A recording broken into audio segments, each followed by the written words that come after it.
So how we actually started this because when we get to Brian, I don't know how you get. Yeah, so just, oh, and thanks for raising that. I forgot to tell you. So unfortunately, the way the screens are placed,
Um,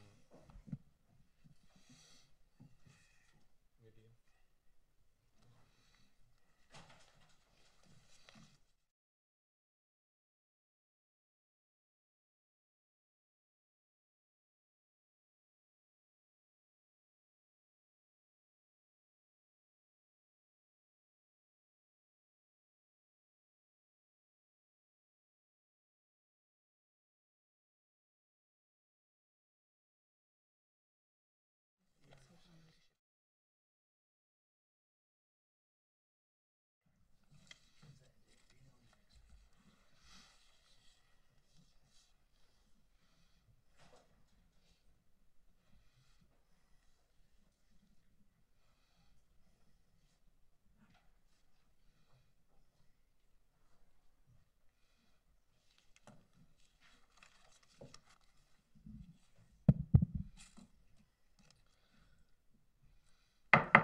Okay, I want to say good afternoon to each and every one of you. I want to welcome you to the Senate Select Committee on Energy Efficiency. But before we actually get into the nuts and bolts of the committee hearing, informational hearing, I want to turn this over to the state senator who geographically represents Silicon Valley almost entirely, all of Santa Clara County. And the amazing technology that is Silicon Valley. That is our great state senator, Jim Bell. So, Jim. Thank you, Senator DeLeon.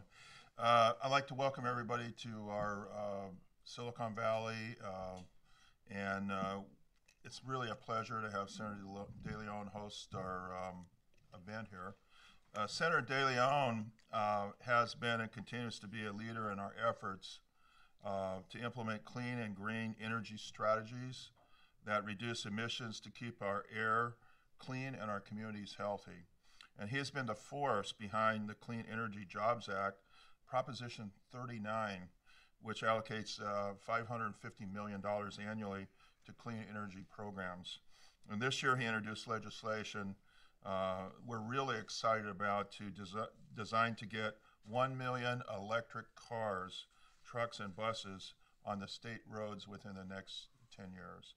And the Charge Ahead California bill, which is SB 1275, expands the funding for clean vehicle rebates and finances the new charging stations. So I'm very happy to have our great senator come to Silicon Valley. I mean, we're the cradle of innovative financing, venture capital center of the world, if you want to say it that way. And we continue to be the leading hub for innovation decades later. And Silicon Valley right now accounts for 1/3 of the venture capital investment in the United States. So there's a great collaboration of talent and innovation, creativity that our valley makes happen. I'm also very pleased to have Senator DeLeon come here because he has been selected by his colleagues as the leader of the state senate for the next 4 years. So we're really pleased to have our future leader in the California State Senate here, Kevin DeLeon, and I look forward to today's testimony. Thank you so much.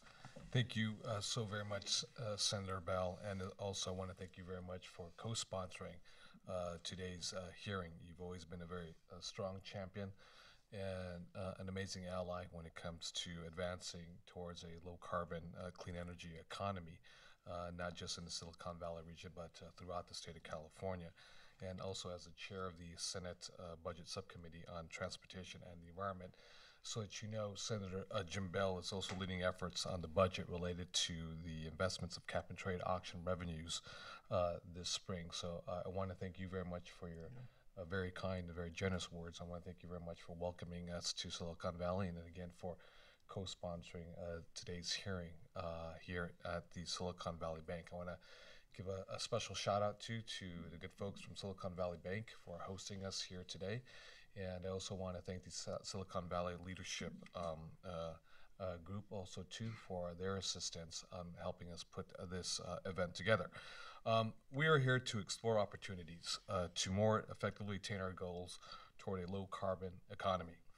The transformation that's needed to effectively reduce our greenhouse gas emissions and provide a bustling economy will require dramatic technological transformation and innovation. To get there, we must help unleash the private capital that is currently sitting on the sidelines in this effort. Continued progress toward a low-carbon economy will require dependable, accessible, and fully scaled capital financing. Our limited public dollars, simply put, are simply not enough. On their own, it simply won't get us there. Today, we are focused on the question of how can we best marshal our limited public dollars to leverage them with capital from the private sector in order to maximize their impact. I'm interested to learn, we are both interested, Senator Jim Bell and I, as well as my colleagues in the state senate, from the lessons of our colleague states, specifically the state of Connecticut that established the first green bank in the country, as well as the state of New York that just recently under Governor Cuomo launched a $1 billion Green Bank Initiative. Additionally, we'll hear from a myriad of important stakeholders in the financial industry as well as other stakeholders in the clean energy sector. Their input about the opportunities for California is extremely important. We have a long agenda, and yet we won't have an opportunity to be hearing from all the stakeholders. But nonetheless, I want to assure each and every one of you this will be the first of most likely numerous meetings, not just in Silicon Valley, but throughout the state of California. I want to assure you that this discussion, again, will continue beyond today's hearing. The threat of climate change simply is not going to wait. We all know that collectively, and we must make most of our limited time as well as limited resources. This is an important hearing for us because it's important that we get the pros and cons. We understand effectively what is happening currently with the various state bureaucracies in California. Are they effective? Do they have much of an impact? And if so, can we quantify and measure it? Should we collapse these programs together and make one giant green bank? We don't know the answers to those questions. I think we have some theories, but we'll figure out what makes sense and what doesn't make sense, and how can we structure a green bank program that, again, that fully maximizes and leverages private sector dollars. I do believe that we have billions of dollars on the sideline waiting, but we have to be able to entice that money to leverage it with public dollars so we can get these projects off the ground, so we can create jobs, so we can go towards a low carbon economy in California. Now, prior to Proposition 39, we had a series of not hearings, but rather stakeholder meetings in San Francisco at Intel headquarters here in Silicon Valley. I think in Santa Clara. Intel's located not in San Jose, but in Santa Clara, in downtown Los Angeles, as well as downtown San Diego. And through those private stakeholder meetings from the capital financiers, as well as the end users of energy efficiency and other folks, Tom Steyer and I unleashed Proposition 39, and that's where 39 was born, from going up and down the state of California and hearing from folks, stakeholders, up and down the state of California. So obviously the clear goal and objective is what can we do with the Green Bank Initiative in the state of California. This is our opportunity, both Senator Jim Bell and I, to listen, to learn, and hopefully, knock on wood, once we gather enough information and data, to lead in this effort so we can make California Green Bank Initiative a successful one. Not just successful in California, but obviously the most successful one in the nation. And the reality is we have very few governments worldwide, globally, that actually participate and sponsor this type of initiative. So we're looking forward to that because that's who we are in California. We're innovators. So with that, it's a great pleasure to bring once again Ms. Tiffany Roberts from the LAO, the Legislative Analyst's Office. I thank you very much for taking the time to come down here to Silicon Valley. We're hoping to learn a lot about what's happening out there with the PUC, with the Treasurer's Office, as well as the California Energy Commission and other departments that we have, and what's happening, what makes sense, what doesn't make sense, and how this relates to a potential Green Bank Initiative. So thank you very much and welcome. Great. Thank you, Senators. My name is Tiffany Roberts, and I am with the Legislative Analyst Office. I'm the Senior Energy and Climate Policy Analyst for our office, and I've been asked to join you today to talk a bit about the state's energy efficiency programs, the alternative energy programs that we have in place, and specifically to talk about a report that we did back at the end of 2012, which looked at all of the different programs.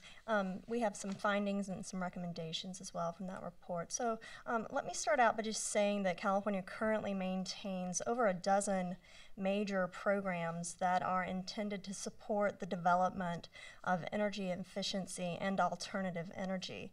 For the past 10 to 15 years, the state has invested well over $15 billion into these programs. And by way of example, on the energy efficiency side, as many of you know, the California Public Utilities Commission directs the state's investor-owned utilities to put together energy efficiency portfolios. And they've done this for many years now. Those portfolios, on average, range from basically $800 million to a little over $1 billion a year. And like I said, they've been in place for quite a number of years. In terms of renewable energy investments, we've had a number of programs in place, such as the California Solar Initiative, the New Solar Homes Partnership, the Self-Generation Incentive Program. And then on the transportation side as well, we've got a number of programs that were started back in 2007 under AB 118, and those two programs are primarily administered by the California Energy Commission and the Air Resources Board. The California Energy Commission's Alternative and Renewable Fuel and Vehicle Technology program primarily deals with vehicle development and technology development, as well as alternative fuel development. And then the Air Board's program is the Air Quality Improvement Program. This program actually will see an influx of money this year from the cap and trade program, as well as it's proposed by the governor's budget. Also, many of you are aware of the Public Interest Energy Research Program that has been funded for a number of years. That also is housed at the California Energy Commission. And over the past couple of years, it's kind of taken on a new face. It's now funded through the EPIC surcharge that is basically directed by the Public Utilities Commission as well. So that will give you just a flavor of the types of programs that we have in place. I think the bottom line kind of takeaway is that we've had these programs in place. There are numerous programs, and the state is currently investing billions of dollars. Also, as you know, Prop 39, as you mentioned, is going to increase that funding stream by roughly $2.5 billion. The California Energy Commission worked very well this year to put together a set of criteria to work with school districts to help ensure that those monies are invested wisely. So it's nice to see that there was some coordination on that end. As you also know, like I mentioned, the cap and trade program is going to introduce a large amount of money potentially into the state. And if you're trying to kind of get a sense of the magnitude of the potential funding that's coming in, if you were to think about the allowances that are available and would be available through 2020 and kind of bound it between a $15 price per ton versus $20 price per ton, you're probably looking at another $15 billion. So again, significant amounts of money that are coming into the state. 6 million. Billion, right? 15 billion, that's right. I thought you said billion. That's right. So before I get into the findings of our report, I'd like to give you some things just to keep in mind when you're thinking about these programs in general. The policymakers are going to want to ask three main questions when you're considering how to invest money and looking at a path forward. The first is, what are our long-term goals? And second, how much have we spent on those goals to date? And then third, most importantly, what have we gotten for those investments?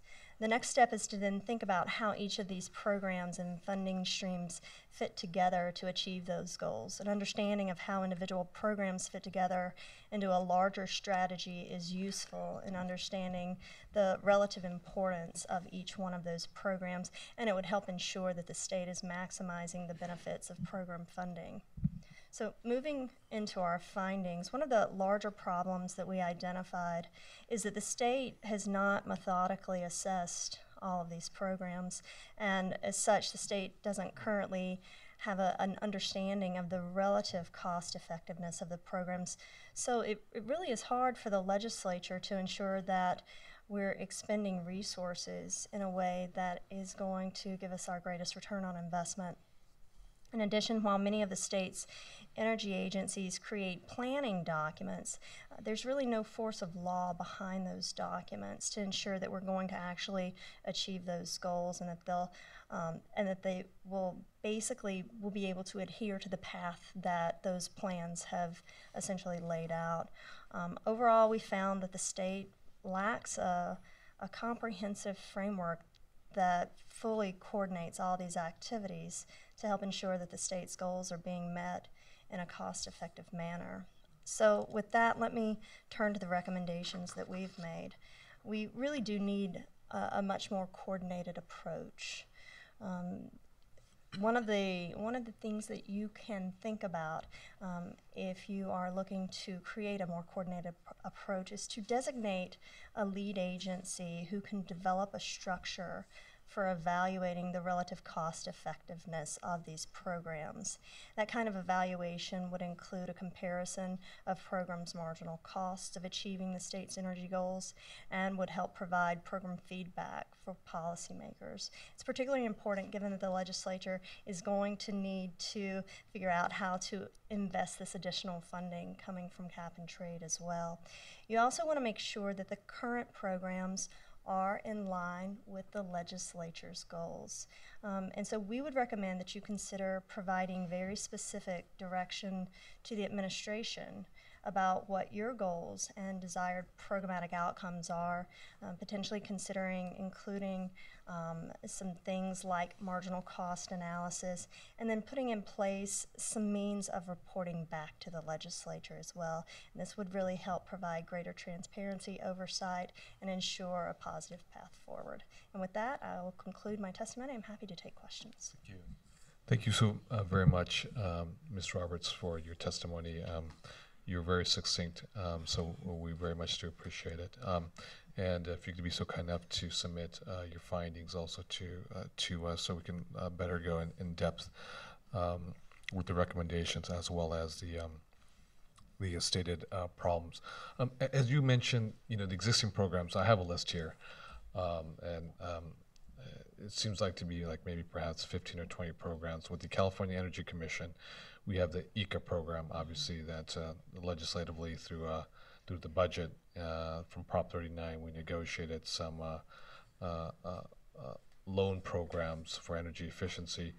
We have the Energy Efficiency Conservation Block Grant. We have the Clean Energy Business Financial Program. We have PACE.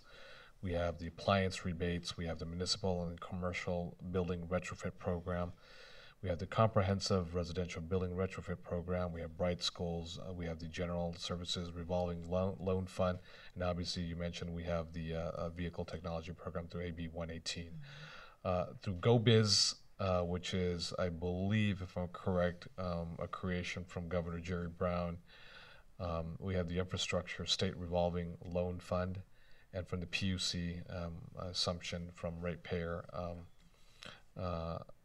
dollars, we have the California Solar Initiative, CSI, Self-Generation Incentive Program, the Utility Rebate Program, the Utility On-Bill Financing, the Multifamily Energy Efficiency Rebates, the Single-Family Energy Efficiency Loans, the Multifamily Energy Efficiency Loans, as well as the Business On-Bill Financing Programs. And lastly, through the Treasurer's Office, we have the Clean Energy Upgrade Financing Program, a PACE bond reserve program, and the loan reserve program, PACE, qualified energy conservation bonds, property tax exclusion program, industrial development bonds, private activity bonds, and lastly, 2 California High Energy Enviro Efficiency Loan Participation Program and the California Hub for Energy Efficiency Finance. So we have all these programs, and it's a little bit confusing. There were several questions I was going to ask you, but I think you answered some of the questions. I'll ask the question again. You answered already. I mean, I have no idea as to the effectiveness of all these programs. Some of them may be extremely effective. They've been measured, quantified, and verified with extreme high value with regards to the most bang for the buck from taxpayer dollars that have been invested and what the goals are, reducing energy load or other types of investments with regards to clean energy technologies. But with all these programs right now under these 4 main agencies, the Energy Commission, GoBiz, the PUC, as well as the Treasurer's Office, again, we have really no idea to quantify or measure the effectiveness of these specific programs with their stated goals? That's correct. And it's something that our office has talked about for a number of years in terms of really needing to kind of step back and think about all of the programs that we have in place and evaluating how far we've come to date with those programs. Doing that would help inform the path forward. But I think you've really hit the nail on the head by kind of keying in on this idea that we do need the analysis to go forward in a way that is very informed and would ensure the greatest return on investment from these dollars. Now, you suggested through the LAO's office, you suggested that there be a lead agency to coordinate, if you will, the programs, which lead agency would you recommend? That's a great question. I think what that really comes down to is all of the programs that you are basically trying to encapsulate under one roof. And it would depend on kind of that policy call that you make. You could certainly see someone like the California Energy Commission being in a position to coordinate some of these efforts. You could also think about a couple of others as well, potentially even having someone like OPR, the Office of Planning and Research, serve basically this coordinating function. So there are a couple of different ways I think that you could go about doing this. And currently, it's your belief that the programs may or may not be aligned with the goals of the legislative body? You know, I think that, Or perhaps they were at one time, maybe, you know. yeah, I think that's a fair assessment. The legislature certainly expressed interest in a number of these types of activities over the years, and it's probably time to again step back and reassess, make sure that the programs do align appropriately going forward with the legislature's goals. Ms. Roberts, do we know of all the programs that I just itemized, what we're talking about on an annual basis? Yeah. How much money? Yeah, I mean, once you include the cap and trade funding, we're probably in the area of $2 billion a year. $2 billion, but as of to date, $15 billion from. As of to date, you're probably closer to $16 billion. When we did this evaluation, it was at the end of 2012, so we were right at $15 billion. And the PUC's energy efficiency programs alone are roughly $1 billion. So And that's not $39. That's not $39. That's not $39 right there. Okay, Senator Bell, you have any questions? Well, Commentaries? just amazing the number of silos of expenditures causes us to have a lack of coordinated policy. I think that's one of the,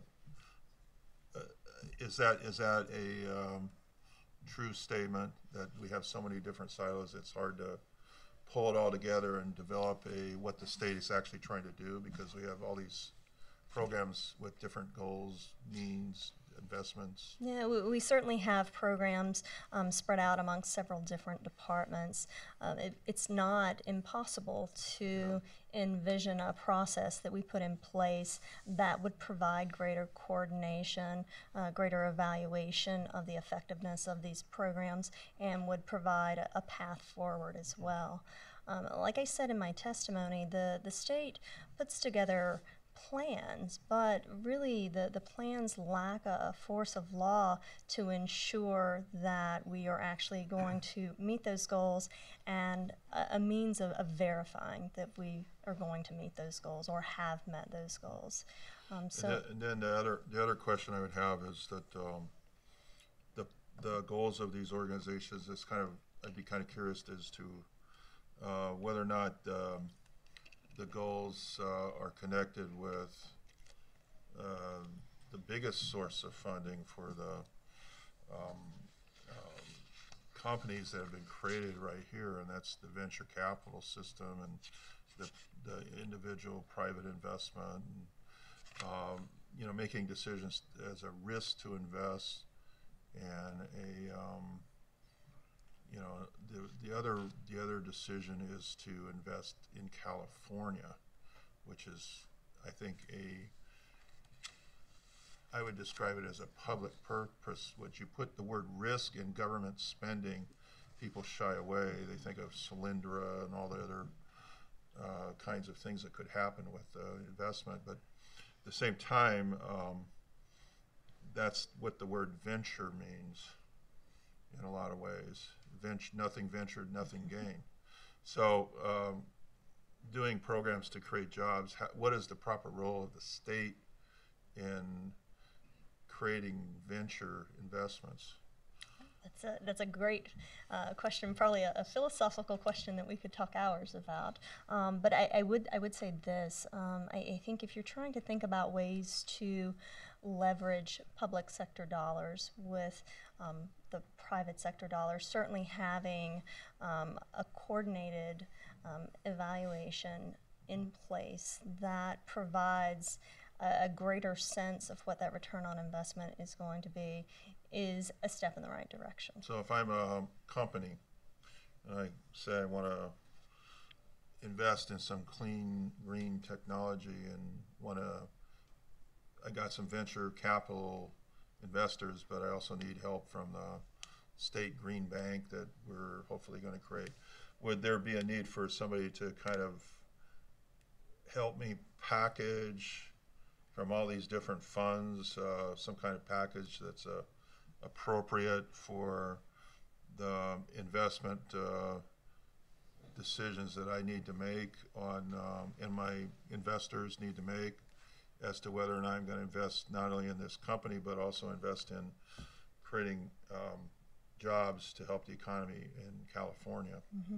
That's a really good question. I would say that's probably not philosophical either. Well, no, and a that's lot of unemployed people out here that need work.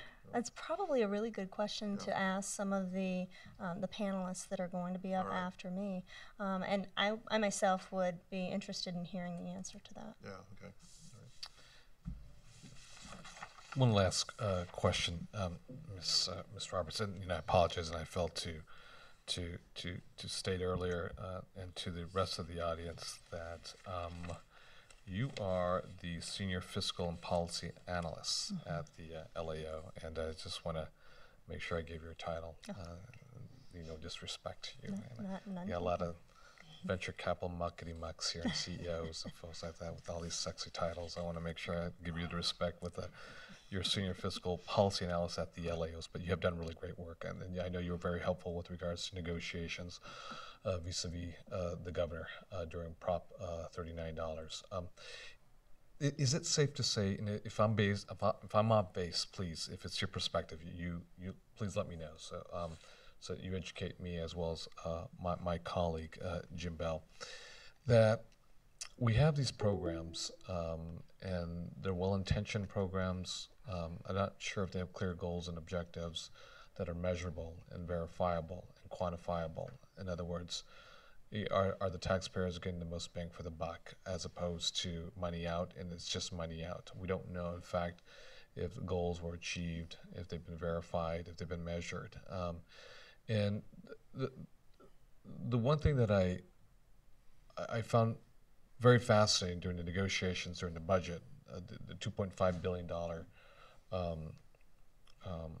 part of the budget, $2.5 billion with energy efficiency for K through 12 as well as community colleges, was a very strong resistance,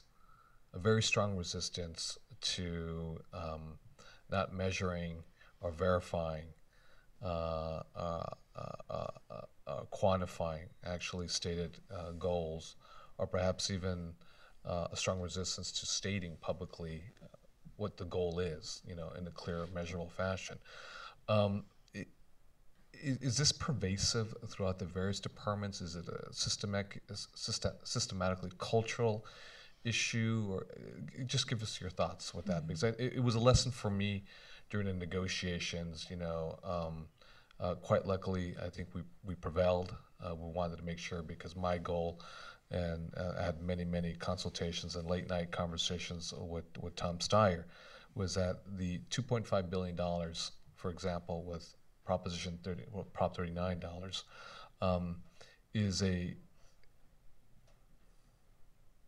on one end, it is actually a paltry sum of money for all the projects that are out there in the public sector as well as the private sector and commercial property. But $2.5 billion is a lot of money to get in trouble with as well too. To not do the job well, or to do something else other than what the stated project was intended to do.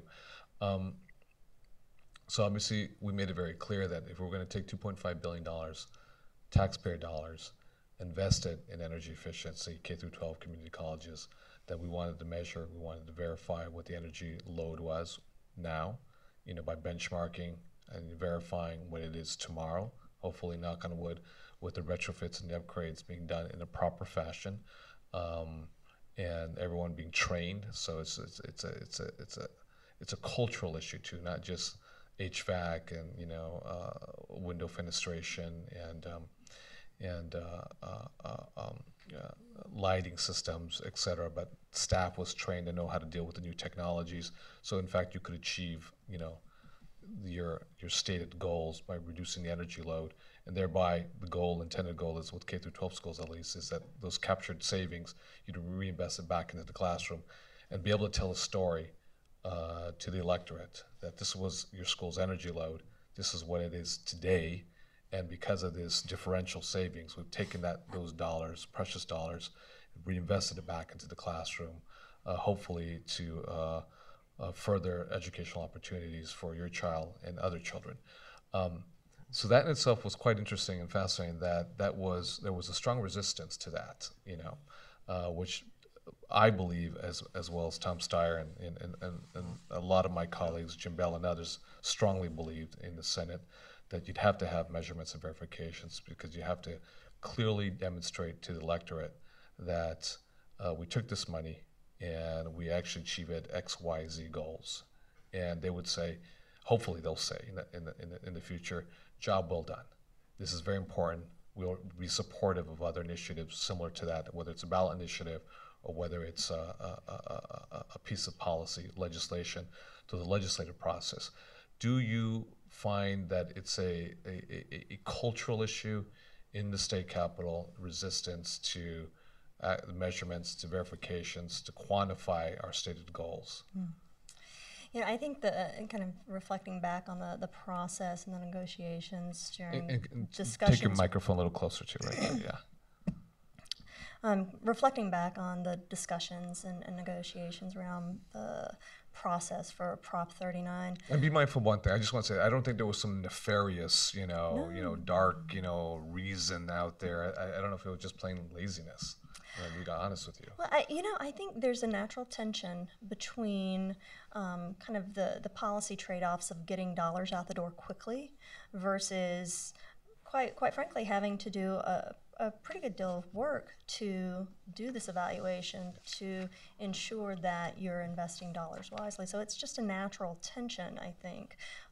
Certainly thinking about the process of Prop 39 and where the state ended up, the Energy Commission, along with the rest of the administration, I think did a commendable job in putting together some guidelines that will help ensure that indeed there are some verifications around these energy efficiency upgrades that are being made in the school districts. So I do think that was a commendable work that was done.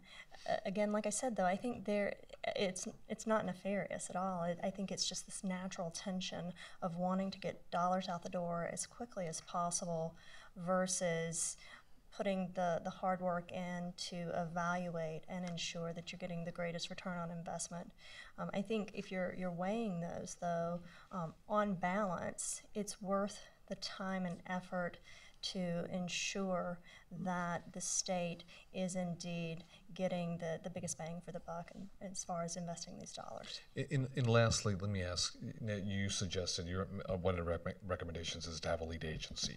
Is that a lead agency to oversee the various programs that currently exist, or is there a recommendation to perhaps collapse, some of these programs or perhaps all of these programs and create one fund, capital seed money, if you will, to leverage obviously for the ultimate goal in terms of creating a green bank for California?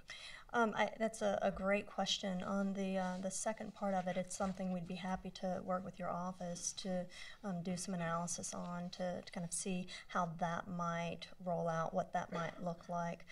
Like I said before, I think depending on the policy direction that you would go, that really is going to depend on who that lead agency could be. You could potentially envision a couple of different entities playing that role. Okay, well, thank you. We really appreciate it.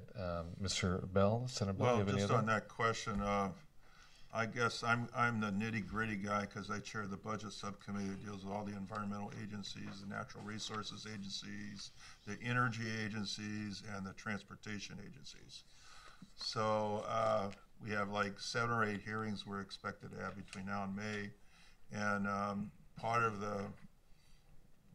when I first became chair last year, I asked a lot of questions about this subject.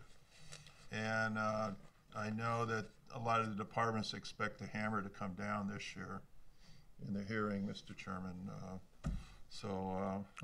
It's going to be the nitty-gritty time that we have to start to put outcomes, performance.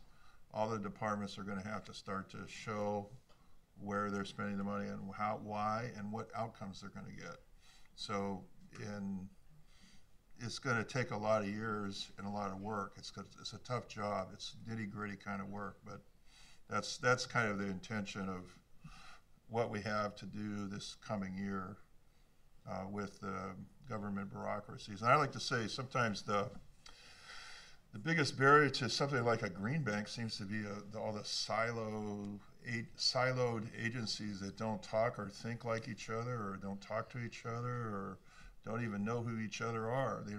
Everybody's a stranger almost, and we can't have that. We have to have a focus on getting our economy going and getting the energy goals that the state has established, and having everybody on the same team trying to meet those goals. So I totally agree with what you're saying, and it's got to happen this year. We got to make it happen. Okay, and Ms. Roberts, again, thank you very much. And if there's any representatives from any of the various agencies are here or watching, again, this is not a critique, or don't feel under assault or threat. We're just trying to get a comprehensive understanding, if you will, of all the various programs, and see if we can meet our overarching goal, which is to move towards, advance towards a low carbon economy. Ms. Roberts, thank you very much. Thank you again for having us here today, and happy to work with both of your offices on any of these questions. Thank you so much. Thank you. Okay, so next we have our next panel, and this will be this is a new thing for me. For a lot of folks, they probably have done this on numerous occasions. We have folks, Nydia, if I'm correct, coming in from Connecticut as well as New York. And the person we have, our next panelist, is the title is Learned Lessons from Other States. We have Brian T. Garcia, who is currently the president and the CEO of the Connecticut Green Energy Finance and Investment Authority. This is the first green bank in the nation. Brian was named the president of the Connecticut Clean Energy Finance and Investment Authority back in 2001. Previously, he was at Yale University as the director for the Yale Center for Business and the Environment. Additionally, Brian served as the chairman of the Connecticut Green Building Council and as a board member of Smart Power, the Clean Energy Finance Center. He was also a Peace Corps volunteer in Kazakhstan, and he holds a Bachelor's of Science degree in Political Economy and Natural Resources from UC Berkeley, as well as a degree from New York University. So with that, Brian, I don't know if you can hear me or hear us. Can you see us or hear me? Great, I can see you. Can you hear me? Just fantastic. I think we can. You're that little tiny man in that picture right there. All right. Well, let's. Can we enlarge him so we can make him largely visible to the audience? He has his PowerPoint going. Oh, he has a PowerPoint going. Got you. Brian, we can hear you and we can see you. Welcome so very much, and welcome to out here, rainy California. Oh, great. Thank you, Senator. I just want to start off with thanking you for your leadership. I mean, hearing all of the extraordinary things that are happening in the state of California makes me miss it quite a bit. And just hearing what's going on, it was quite incredible. And Senator Vial, Silicon Valley is a model for all of us across the country in terms of looking at what we can do to advance our economies and create jobs. We all know that creating and putting together successful events like today require great people, and being successful requires great people. And I just want to acknowledge Nydia Batista for pulling all of this together today and helping us, Greg and I, get prepared for this across the country brief. And lastly, I just want to admit that I was born and raised in Southern California. Rowland Heights, right in San Gabriel Valley. I competed against Jim Edmonds in high school baseball.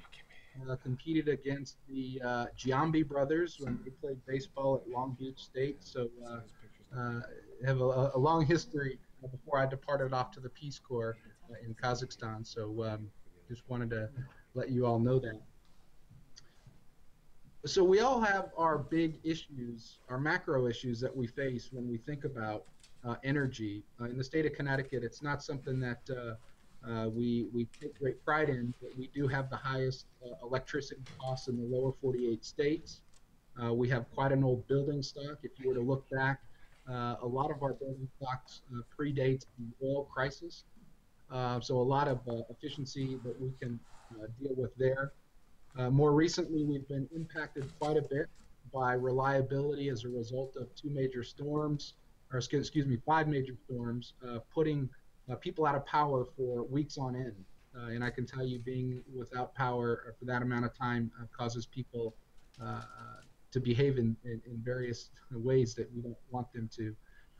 And of course, we're all dealing with government spending and constraints on government spending. So we all need to identify better ways of using public resources to attract private investment. So it all, starts with visionary leadership from the top. Governor Malloy was responsible for really transitioning the state's clean energy activities. Before he became governor, he was a mayor of the city of Stamford, which is a financial hub here in the state of Connecticut. He dealt with grid congestion issues, so he understood the challenges that energy represented. And when he came in as governor of the state, he said, we need to stop operating around the edges with renewable energy. We need to get to scale. And the only way we can get to scale is by using the limited public resources we have to attract private investment. And that was the foundation to his energy policy.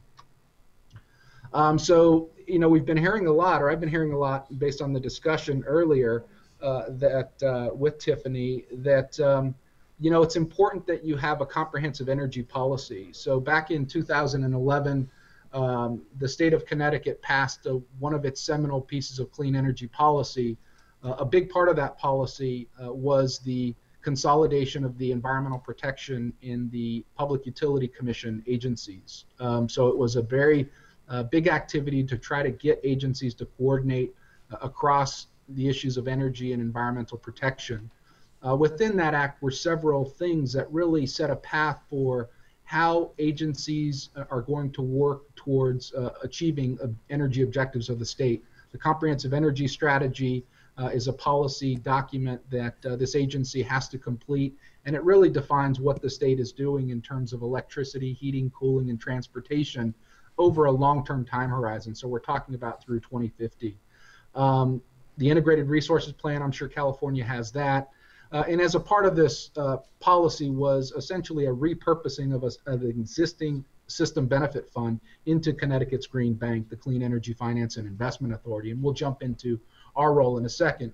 But you could think of us as a means to an end. So we are driven by the policy objectives of the state. Those objectives being pretty ambitious. And let me just jump into a few of them. So if you start to look at a couple of policy elements within Connecticut's energy environment, and you start to quantify what's the level of capital it's going to take to achieve some of these targets, it's pretty substantial. Now hearing the numbers being thrown around in California, those make Connecticut's numbers look quite small. But I can tell you from this perspective, these numbers are really large in the state of Connecticut. And what the governor recognized and the legislature recognized was that there is a need to attract more private investment if we are to achieve these ambitious goals. Legislators have very ambitious agendas, and to the extent we can attract more private investment by using limited public dollars, that's really the role of a green bank. So it's a means to helping achieve some larger policy objectives by bringing private investment to those goals. So with regards to Connecticut's Green Bank, as I mentioned, we had sweeping energy legislation in 2011 that really forms the basis or the foundation to the Green Bank and our policy objectives. We have independence as an organization. So we're a quasi-public organization, which means we use private sector disciplines to achieve public sector goals. And I'll talk about some of those things here in a second. But we also started off with an existing staff. So we repurposed an existing organization that was focused on providing grants. And I can tell you over the last year and a half, I've transitioned about 60 to 70% of the initial staff to staff that are really focused on financing and attracting private investment instead of providing grants. So it's been quite a challenge for me and the board to get to this point, but we have an extraordinary staff. We are funded through a system benefit fund. I'll talk about that in a second, as well as regional greenhouse gas emission allowances. So it sounds like through AB 39 there that's how you're looking at capitalizing something in California. We do have a board of directors. The legislature has appointed several people to that board, and I'll talk about that in a second. One of the things that you'll want to think about is what's the parameters upon which your green bank can operate. So how do you define clean energy? Maybe it's not clean energy, maybe it's green. You know, California has water issues, resiliency issues, waste issues. How do you put some sort of boundary around what commercial technologies or technologies you want to invest in? We started off with conventional renewable energy here in the state of Connecticut. Fuel cells are also considered a renewable energy. We've got a large manufacturing industry here in the state of Connecticut, so we want to support that manufacturing industry's growth. But a major part of what passed as part of that Energy Act was that we're now involved in financing energy efficiency projects, as well as supporting alternative fuel vehicles and alternative fuel vehicle infrastructure. So our definition has been expanded, and this is one of the areas that you'll want to think about as you work to build out your green bank. So as I mentioned, we're a quasi-public organization. We focus on financing clean energy, as I just mentioned. We currently have a balance sheet of about $100 million in assets. It's important when you think about, as a legislator, we used to operate on a zero-based budget. Money comes in, money goes out as grants. Our role now is to have money come in, taxpayer money come in, us to deploy those resources, and for those resources to be paid back over time so that actually we recover ratepayer funds. We don't just push it out. So we're no longer working on a zero-based budget. We're about building a balance sheet, and that balance sheet is what the state can leverage to attract private investment. So we're supported by a 1 mil surcharge. There's no sunset on that surcharge. It comes to about $7 to $10 a year per household. That aggregates to about $30 million a year through that system benefit fund. We also receive about $10 million of RGGI allowance proceeds. And of course, as we all do, we all compete in federal race to the top solicitations or other types of federal solicitations that attract money into our states. Some of the important decisions we made early on, the first was to establish strong governance. So as we talk about other agencies and how to kind of break the silos and to get coordination across agencies, it's important that the Green Bank have its foot in the door into other agencies. So Commissioner Catherine Smith is the chair of the organization. She oversees the Department of Economic and Community Development. We've got the commissioner of the Department of Energy and Environmental Protection. And then we see Reed Hunt, who is one of our board members from the Coalition for Green Capital. I see Lisa there. Actually, I can see your back, Lisa, just so you know. Reed's on our board. He serves in our deployment committee and various other members that are appointed by the legislature. So the board hires the president and CEO, and I oversee a staff of professionals, and we have some administrative support from an organization called Connecticut Innovations, which is actually a quasi-public venture capital fund of the state, and I'll go into that in a second. The second decision we made was, okay, who are we? You know, are we involved in clean tech, early stage technology supporting entrepreneurs, or are we involved in financing commercially available technologies? This is the first big decision that the board made because it ultimately determined what kind of organization we were building. Were we hiring people with expertise at the early stage, or were we hiring bankers, commercial bankers, those who can structure deals and attract private investment? The board ultimately decided that clean tech wasn't where we were focused on. In fact, as I just mentioned, Connecticut Innovations is a quasi-public venture capital fund of the state. They do make clean tech investments, and they have a staff with that skill set. So we pulled all of our activity that had been done prior out of clean tech and transitioned it over to Connecticut Innovations. So we focus on financing the deployment of commercially available technology, which is important to the green bank model. In terms of goals that we've established, so as I've mentioned, our goal is to support the governors, the executive branch, and the legislature's energy strategies to achieve cleaner, cheaper, and more reliable sources of energy while also creating jobs and supporting local economic development. To that end, our first goal is to use the public dollars that we have to attract and deploy private capital to finance the clean energy goals for the state. And I talked a little bit about some of those goals. There are a lot more in the public policies. We also have a goal of developing and implementing strategies that bring down the cost of clean energy to make it more accessible and affordable to consumers. So whether that's the cost of capital, whether that's attracting private investors who are willing to go longer term at a lower interest rate, we focus a lot in that area. And then lastly, green banks are often seen as focusing on reducing the reliance of grants and rebates and moving towards a low-cost financing model. So that's very much implied in what we do as an organization. In terms of some of our biggest successes, so we financed the second largest fuel cell park in the world. As I mentioned before, fuel cells are an important technology to the state of Connecticut. We've got Fuel Cell Energy here in Connecticut. We've got ClearEdge, large companies that are creating lots of jobs in the stationary fuel cell area. So we were able to use the resources that we have to attract private investment from a large energy company to finance a fuel cell, 15 megawatts, on a rehabilitated brownfield in a distressed municipality. So this is one of those deals that really kind of set us off in terms of job creation, restoring property value, and delivering value locally. Second is our commercial property assessed clean energy program. Having been born and raised in Southern California, Los Angeles, we have a population of 10,000 people in Los Angeles. Connecticut has 3.5 million people, but 169 cities and towns. So one of the things that the legislature did was they said, we're going to have Connecticut's Green Bank implement the CPACE program to be the statewide administrator of the program so that we can kind of wrangle up all these towns and serve as a central focus for helping these towns implement the programs.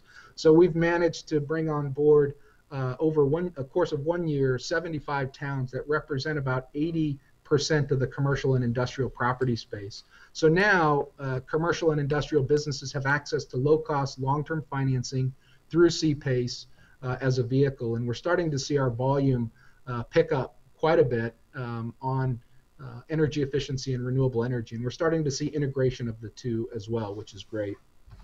And then lastly, our last of the three biggest successes is, we're all about not stepping in front of private capital, but using the resources that we have to attract private capital. So we launched our second solar lease program in partnership with US Bank as a tax equity investor. But we also brought in a syndicate of local banks, First Niagara, Webster, Liberty, and People's Bank. We hold the opinion that it's important to draw in local financial institutions to this space of clean energy investing. What's happening now with these banks as they've come in, they're now understanding the asset class of clean energy, and we're starting to see them move outside of financing solar projects on homes and commercial projects to looking at wind and fuel cells. And that's where we want to be, because ultimately we want the public sector side to move away from the market, and we want to see the private sector side step up, but to step up in such a way that they're providing low-cost, long-term financing. In terms of some of the biggest challenges, the first thing you always want to do is stay focused. This is a bit of a busy slide, but it was an exercise that we had where we got a bunch of stakeholders in the room, and we said, what does clean energy look like in the state of Connecticut in 2020, and what's the role of Connecticut's Green Bank to get there? And you can see the expectations put on the Green Bank are quite dramatic. So you really need to stay focused. If you have a comprehensive plan in the state of Connecticut, ensure that the Green Bank is focused on delivering on those goals and objectives. Collaboration with the utilities is challenging. There was a discussion earlier around measurement and verification, EM&V. That's always a challenge, cost effectiveness testing and so forth.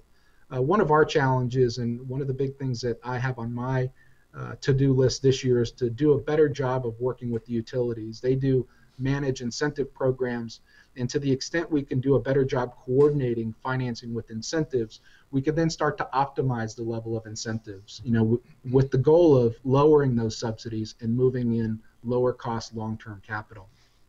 The goal at the end of the day being delivering to an end-use customer a financing product that delivers them cash flow positive results day one, meaning the financing program that they undertake, the debt service is cheaper than the energy savings that they receive.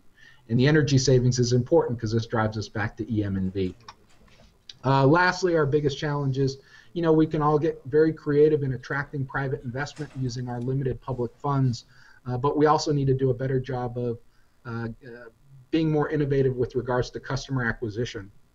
We've been playing with a few models this year on Solarize and a number of other things that are starting to work and bear fruit. But ultimately, if we're going to work towards removing ourselves from subsidies and transitioning from subsidies to financing, we need to do a better job of marketing. Just a couple of takeaway slides. This is a slide that our colleagues in New York put together, which really tells the story of what green banks are about. We're all about moving towards private sector financing only, and it's going to take our states a while in different sectors of the economy, different technologies to get there. But I think all of our goal, the implied goal of this, is to step aside and to allow the private sector to work at scale. And then lastly, as I've mentioned, Connecticut is a small state, but just to give you a sense of what we've achieved in 1 year, this is the results of our last fiscal year. We invested $40 million of ratepayer resources. $20 million of those resources are coming back to us because it was in the form of loans and leases or credit enhancements, and the other $20 million was in the form of subsidies, which attracted $180 million of other people's money. So we're effectively at a 5 to 10 to 1 leverage of public funds to private funds, which gives us great optimism about how we can use public resources better to attract more private investment. And of course, as you do that, you start to deliver on all the outcomes that we're after: lower greenhouse gas emissions, job creation, and so forth. And in 1 year, we managed to deliver nearly 30 megawatts of renewable energy, which in Connecticut is a lot. The prior decade of the 2000s delivered 35 megawatts. So in 1 year, we delivered that amount. So that's it, kind of high level. Wanted to run through some of the challenges and successes and give you some perspective on what's happening in Connecticut. The Green Bank model is working, and we're working hard to continue to attract more private investment. And I'll leave it there. Thank you so very much, Brian, for that excellent, very, very impressive presentation. Perhaps sometime in the near future, you'll leave the cold, dark Northeast and come back home to California. We'd love to have your talents back here in California. But again, thank you so very much for that very, very impressive, excellent report of the nuts and bolts and how you were able collectively with your colleagues in Connecticut to construct the nation's first green bank. We're going to hold off on questions and commentaries, and we're going to, if you can stay with us, Brian. Can you hear me, Brian, still? Yes, I'll stay with you. Okay, thanks so much. We're going to go to Greg Hale out of New York. Greg, I want to thank you very much for your patience. And I want to introduce Greg Hale to the audience here at the Silicon Valley Bank. Greg Hale is the senior advisor to the chairman of the Energy and Finance Office of the Governor, obviously from the state of New York. That is Governor Andrew Cuomo. where he's working on the New York State Green Bank and various other clean energy, finance, and economic development initiatives. Prior to joining the governor's office, Greg was the director of energy finance at the NRDC's Center for Market Innovation, where he focused on developing the market for energy efficiency building retrofits in the commercial, multifamily, and institutional property sectors. Prior to the NRDC, Greg spent 17 years in real estate industry, first as a real estate lawyer at I believe, the world's largest law firm, that's Skadden and Arps, and then as a co-owner and general counsel of Cirque Property, a real estate investment company which acquired, financed, and managed and sold, I should say, a portfolio of properties throughout the western United States. Greg is a graduate from Dartmouth University and also from the University of Michigan Law School. Again, Greg, thank you so very much for joining us all the way from New York. I don't know if you're in Manhattan or if you're in Albany, but again, I want to thank you very much, and thank you so much for your patience. We look forward to your presentation. Well, thank you, and no problem with listening in to all this interesting material. First of all, can you hear me okay? Yes, we can. We can hear you perfectly well. Hi, I just want to make sure you're hearing me. Oh no, we can hear you clearly, and we can see your face largely in two screens. Great. So thanks for inviting me to speak. I can give you a little bit of California history, but not as extensive as Brian, and I didn't compete against any famous athletes, but I did live in Los Angeles for 4 years and San Francisco for 2, and enjoyed my time out there. And yeah, we are located in the governor's Manhattan office, but we spent some time in Albany as well. You'll hear a lot of similarities with our approach to the New York Green Bank, as you just heard from Brian, except they're ahead of us by a couple of years. So I'll be talking about how we got to opening our doors for business, but that was about 2 weeks ago, so we're still working on transactions. And I also need to say that the folks in Connecticut have been extremely gracious with their time in supporting our efforts and in helping us avoid some pitfalls, and we have regular conversations to educate each other into what we're seeing in the marketplace, and figuring out ways that our collective experience can be greater than the individual experiences, and then I would make the point that we hope that California will follow with a green bank and join us and help make this a truly national movement. So for the Green Bank, you asked me to speak about the genesis of the Green Bank effort. I would start by saying that the most critical factor in the establishment and the launch is, just like Brian was talking about, Governor Cuomo's political will and leadership.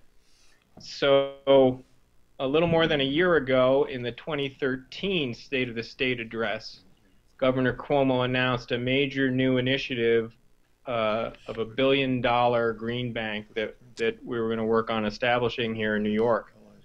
And then the next thing he did was backing up that announcement with action by creating a cabinet level position of the chairman of Energy and Finance, and then filling it with an extremely well qualified individual in Richard Kaufman, who had previously been a senior advisor to Secretary Chu at the DOE. And so Richard's remit is to work across the entire energy landscape of New York and help transition the state's energy policy in a more coordinated manner and toward a clean energy system. So I think that really made all of the difference and has allowed us to come as far as we have within the last year, and that everything has really flowed from that. But so how did we get to the point of having the governor make that announcement? I have an interesting position because I've been on both sides of it. So I was on the advocacy side prior to the State of the State address, and now I'm in the governor's office, and so have insights into what was effective in having him make that decision. So we think of it in that there were really three categories that you needed to hit. One was stakeholder advocacy. So you wanted to show a broad spectrum of stakeholder support, but you want to have that organized and channeled through one or two really trusted sources to the government. And in New York's case, it was a combination of NRDC and the Coalition for Green Capital. In Connecticut, it was almost entirely CGC. And I think this is really important. You need to choose the right organization to be the lead that has a good connection and is trusted by the government, and then that organization can have support. And I know that CGC and NRDC and Latham and Watkins really have a great support team and are looking to help out as many states as are interested in pursuing this course. So once you have this group of stakeholders and this channel, I think you want to keep your message high level at the outset. And we focused on three things in New York. One was that this would be a self-sustaining model, meaning that once it's funded and invested, that revenue from interest and fees is going to be enough to pay the administrative costs and any losses that you would experience on the portfolio. And so this preserves the public capital base. Brian talked about that. It's not a one-time incentives out the door and go look for new funding. So what that brings is two things. One is increased private sector leverage over a straight 100% incentive model. And I'll just speak about that for a second. So the first time you send out your capital, your leverage per project is roughly equivalent to an incentive model, maybe 3 times, 4 times private sector dollars to each public dollar. But then that investment gets repaid, and you have another round of investment, which brings with it another round of leverage. And so that happens again and again. But in the end, what I think is really interesting is if we're successful, then the private sector has been drawn in and understands the business opportunity, gets familiar with the sector, and takes over, it's like Brian was showing in that last slide. So in a given sector, you wind up with the private sector financing the clean energy, let's take solar, for example, eventually without ongoing New York Green Bank support, and the Green Bank has its capital back to invest in another sector. So to me, that's really infinite leverage, because you still have your capital and you've transitioned to a private sector market. And then the last point is that we believe that at least for a portion of ratepayer or taxpayer dollars, that this will bring you more value per dollar of those ratepayer funds. And so these were the high-level points that we were making. The second important piece for getting to the political linchpin, let's say, is to identify and work closely with key champions and ambassadors of the Green Bank concept within the state administration or the legislature or both. And that individual needs to have access to decision makers. In our case, that was Kate Burson here at the governor's office, who was a special assistant to drive efficiency. And Kate has been a critical in bringing Richard and other people on to take on this challenge. And then the third element is really taking advantage of opportunities that may be just presented by the facts on the ground. In New York, while we recognize NYSERDA, the New York State Energy Research and Development Authority, we recognize that it's in many ways the gold standard of state energy offices. There was a sense within the administration that it wasn't reaching its full potential. So they were thinking about ways to, well, basically they were receptive to new ideas to get more from NYSERDA. And then Superstorm Sandy hit in the fall of 2012 and really exposed significant weaknesses in the statewide energy system. So people wanted to take bold, decisive action, and all of those factors combined to get to the governor's announcement. So once announced, let's talk about our goals here. I think it's really important to identify one or two primary policy objectives rather than trying to do all things for all stakeholders. And in New York, what we're trying to do, I'd say our first objective is to animate a private sector driven clean energy finance market in New York State that over time becomes able to sustain itself without government support. A subset of that is working to create a path to the capital markets for energy efficiency and distributed generation transactions. So how do we get to securitization, bond markets, private placements, and bring in the institutional capital that has demonstrated an interest in this field but is having a tough time figuring out how to invest.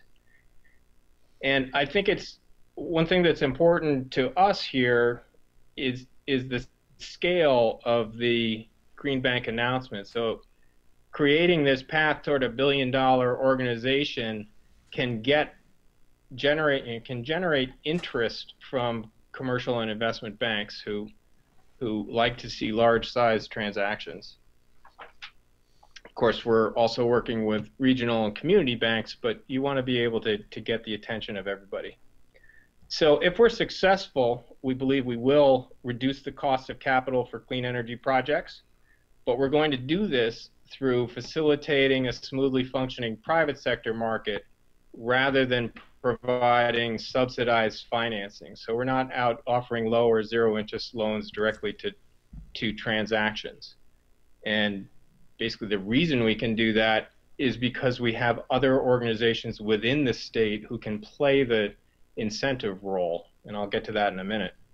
So we think there are ancillary benefits that come from this: economic development, job creation, keeping energy affordable, improving resilience of the energy infrastructure. But we're really focused on those top two goals of animating the private sector market. You asked about major decisions. So there were a few for us. The first was taking a regulatory approach rather than legislative approach for this first round. And that means going through a petition with our Public Service Commission, the equivalent of your PUC, for our initial capitalization. And I think this decision is really a state-by-state decision, and it depends on the facts, all relevant factors in a given state. So it may be a legislative approach is better some places, a blended approach is good, or in our case, we had an entity, NYSERDA, which had already broad existing authority and some familiarity with financing, so we could create this bank and capitalize it for the first round through a regulatory approach. So the PSC petition process, I'll talk about this for a minute. We filed our petition in September, and the idea was to repurpose idle SBC, System Benefit Charge and Renewable Portfolio Standard funds. These were funds that had been collected and allocated to different programs, but had not actually been committed to projects, or if they'd been committed to projects, the projects had not gone forward. So these funds needed to be repurposed anyway, and we petitioned to have them repurposed into the Green Bank. And the dollar amount there was $165 million. Pre-petition, we did a couple of things. One, we had a number of meetings with the Department of Public Service, which is the staff for our Public Service Commission, and really educated them about what we were thinking, what the structure was, what the processes would be, and particularly how the Green Bank would address risk management. We also undertook a market assessment performed by Booz & Co. and CGC and NRDC both helped us with the market assessment. The idea here was to get a rough market sizing, which came out to roughly $85 billion, and that doesn't even include several significant areas that the Green Bank can finance, but just weren't studied, like fuel cells, like offshore wind, several others. So the idea was the market is clearly large enough that $1 billion is not overcapitalizing the Green Bank. The second piece of the market study was identifying market gaps and barriers, and then the third was suggestions for how the Green Bank could help fill these gaps. And basically this market assessment served as a foundation for the Public Service Commission in considering the petition and reaching a decision on an order. After the petition was filed in September, we undertook kind of our second stage of extensive outreach. So we were looking for public there was a public comment period, and we were trying to both diffuse any potential. You see, we're on the automatic sensors here. My lights just went off. Anyway, we wanted to reach the financial sector and convince them that this was a partnership opportunity and not a competitive threat. We reached out to the business community to make the case that this was an important step in the trajectory to eventually reduce ratepayer collections for efficiency and renewables. And then the environmental community, on the flip side, convincing them that we weren't looking to eliminate all incentive programs, but to work hand in hand with them. And I think we were very successful. We got about 90 comments from the public on the petition, and they were almost all supportive with some qualifications.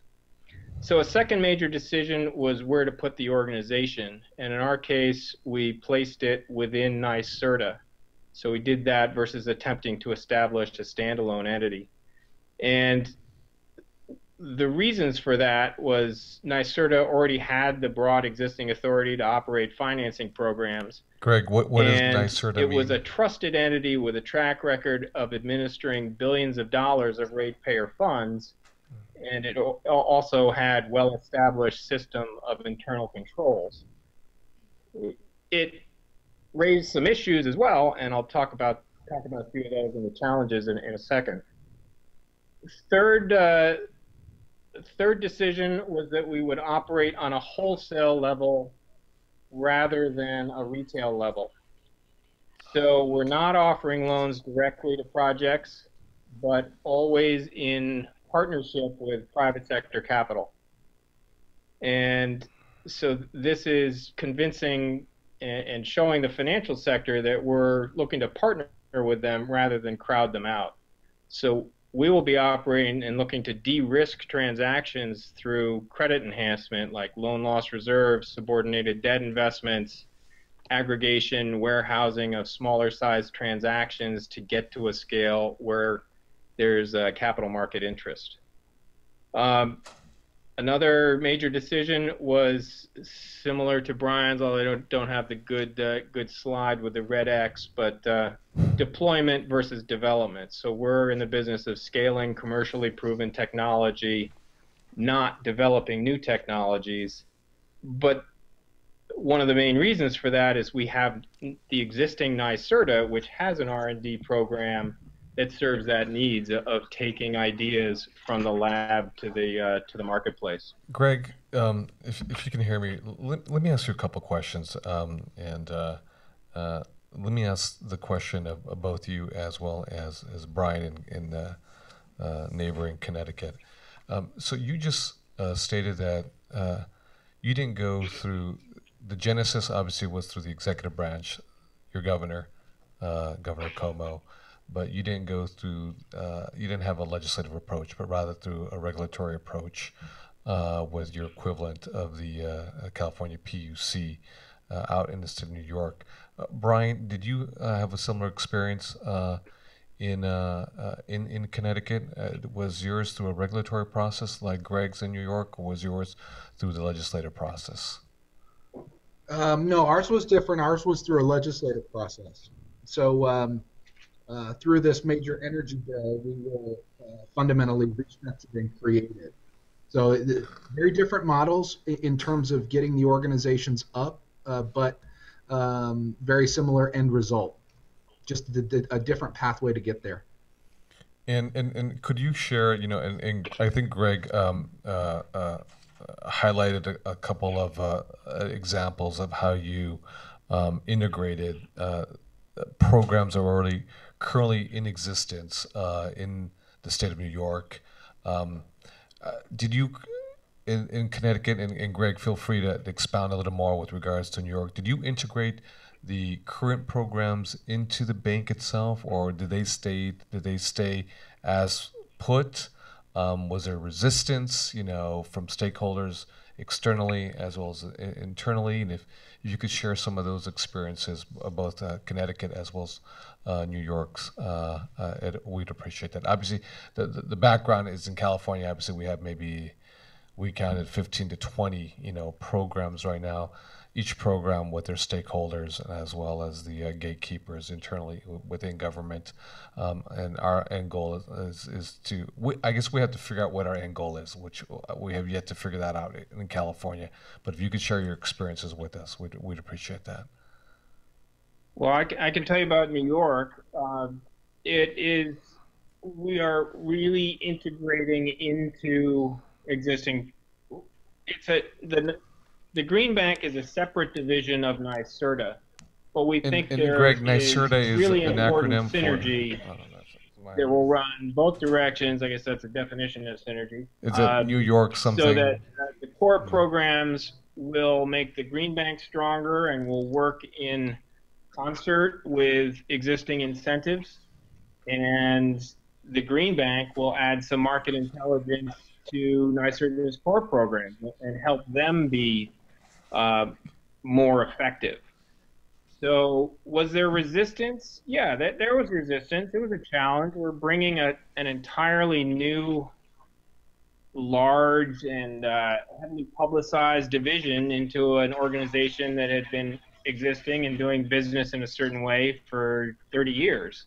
However, I think we've really integrated well, and the way we did that was make it clear to NYSERDA's existing management that they were important owners of the process as well, and we integrated them into the entire process, from the booze market assessment that I was telling you about, through the petition process with the PSC to our capitalization award. And by integrating them into the development of the Green Bank, I think they feel invested and think that the Green Bank is an important part of their future. And then we also had to convince the stakeholder community that we weren't here to wipe out entirely the existing incentive infrastructure, just to supplement it. Yeah, and so I would say, the Connecticut legislature repurposed an existing organization. When I arrived, we had 37 programs across a number of areas, grants and subsidies to end users to buy down the installed cost of clean energy. We had some clean tech programs, early stage technology, demo, alpha programs, workforce development, formal and informal education. We had 37 programs when I arrived and 28 staff members implementing those programs. My first challenge that the board put out was to transition those programs away from the organization. So we turned 37 programs into 4. You could imagine the resistance from the market, and the market had gotten used to the institution providing grants and subsidies to support businesses. So what the board, so you have to do a lot of work early on communicating to your stakeholders the importance of moving away from grants and subsidies and towards low-cost long-term financing. Specifically in the residential solar field as an example, some of the results we've seen now are, we've doubled historical highs 2 years in a row by moving away from subsidies. So if you can demonstrate a pathway to financing, over time you're going to gain the support of folks who were initially resistant. But there is a hurdle of getting the market over this transition because they're so used to the subsidy. Getting them to self-financing and to talk about a loan or a lease is very hard for small businesses. But it can be done, and you just have to make sure your communications, especially from the top, are speaking about the long-term outcomes of what you're trying to achieve. Brian and Greg, I want to thank you very, very much. It's clear to me that with both your presentations and you guys being in the forefront nationwide in the establishing and the creation of these green banks, we can be here for hours. And we have still a long agenda. I just really want to take the time to thank you, Greg, and in New York City, as well as Brian in somewhere in Connecticut. I don't know where you're at, but you're in Stamford or Hartford, Hartford, Connecticut, the capital of the insurance companies in the country, and I want to thank both of you. We're going to obviously offline, we're going to hopefully we can continue dialoguing conversations with both of you specifically, as well as other stakeholders in your respective states. But on behalf of the California State Senate and this Select Committee on Energy Efficiency, I really do want to thank both of you very much for taking the time out of your very busy schedules. Obviously, I know by looking at your back window right now, Brian, I can see it is dark out there. It's late. I don't know. It's a little past 6 p.m. Brian, and what can I say? I mean, I should say, Greg, you're in Manhattan, so as soon as you walk out that building, you're gonna have a good time wherever you're at, and so yeah. So both you, from California, thank you so very much for your presentations, and we will definitely be in touch. Great, Senator. Thank you, and congratulations on your leadership. Thank you so much. Thank you. Thank you. Yeah, and my pleasure to help out, and anytime we can offer some guidance or help in developing a green bank in California, just call on us, and we'll be glad to provide you whatever support we can. Thank you so much. Have a good evening to both of you. Good night. Good night. All right, let's go. Up there. All right, let's get back up there.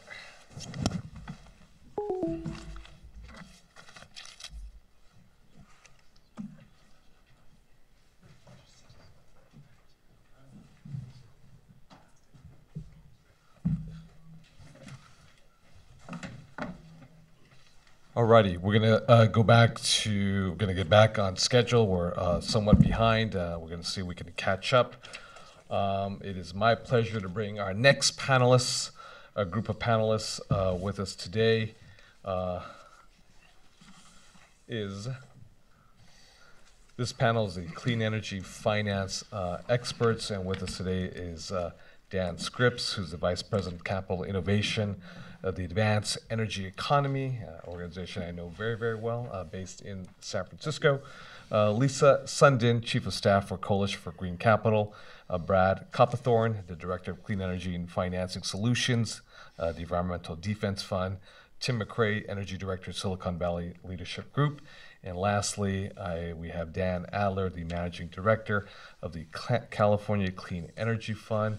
I want to do justice to our panelists and very quickly give you their bios right now. Here we go.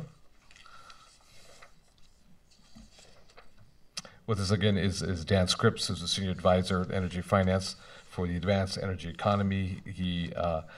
Dan previously represented financial institutions, project developers, energy companies as an attorney in the Washington, D.C. office of a good L.A. law firm, that is Latham & Watkins. It's a leading global law firm. He is from the University of Michigan Law School, as well as a BA from Alma College. Alma College, where is that, Alma? It's in the middle of Michigan. Middle Michigan, Alma. we'd say there. Okay, It's right welcome. here. All right, there, welcome. We also have Lisa Sundin, who's the Chief of Staff for Coalition for Green Capital.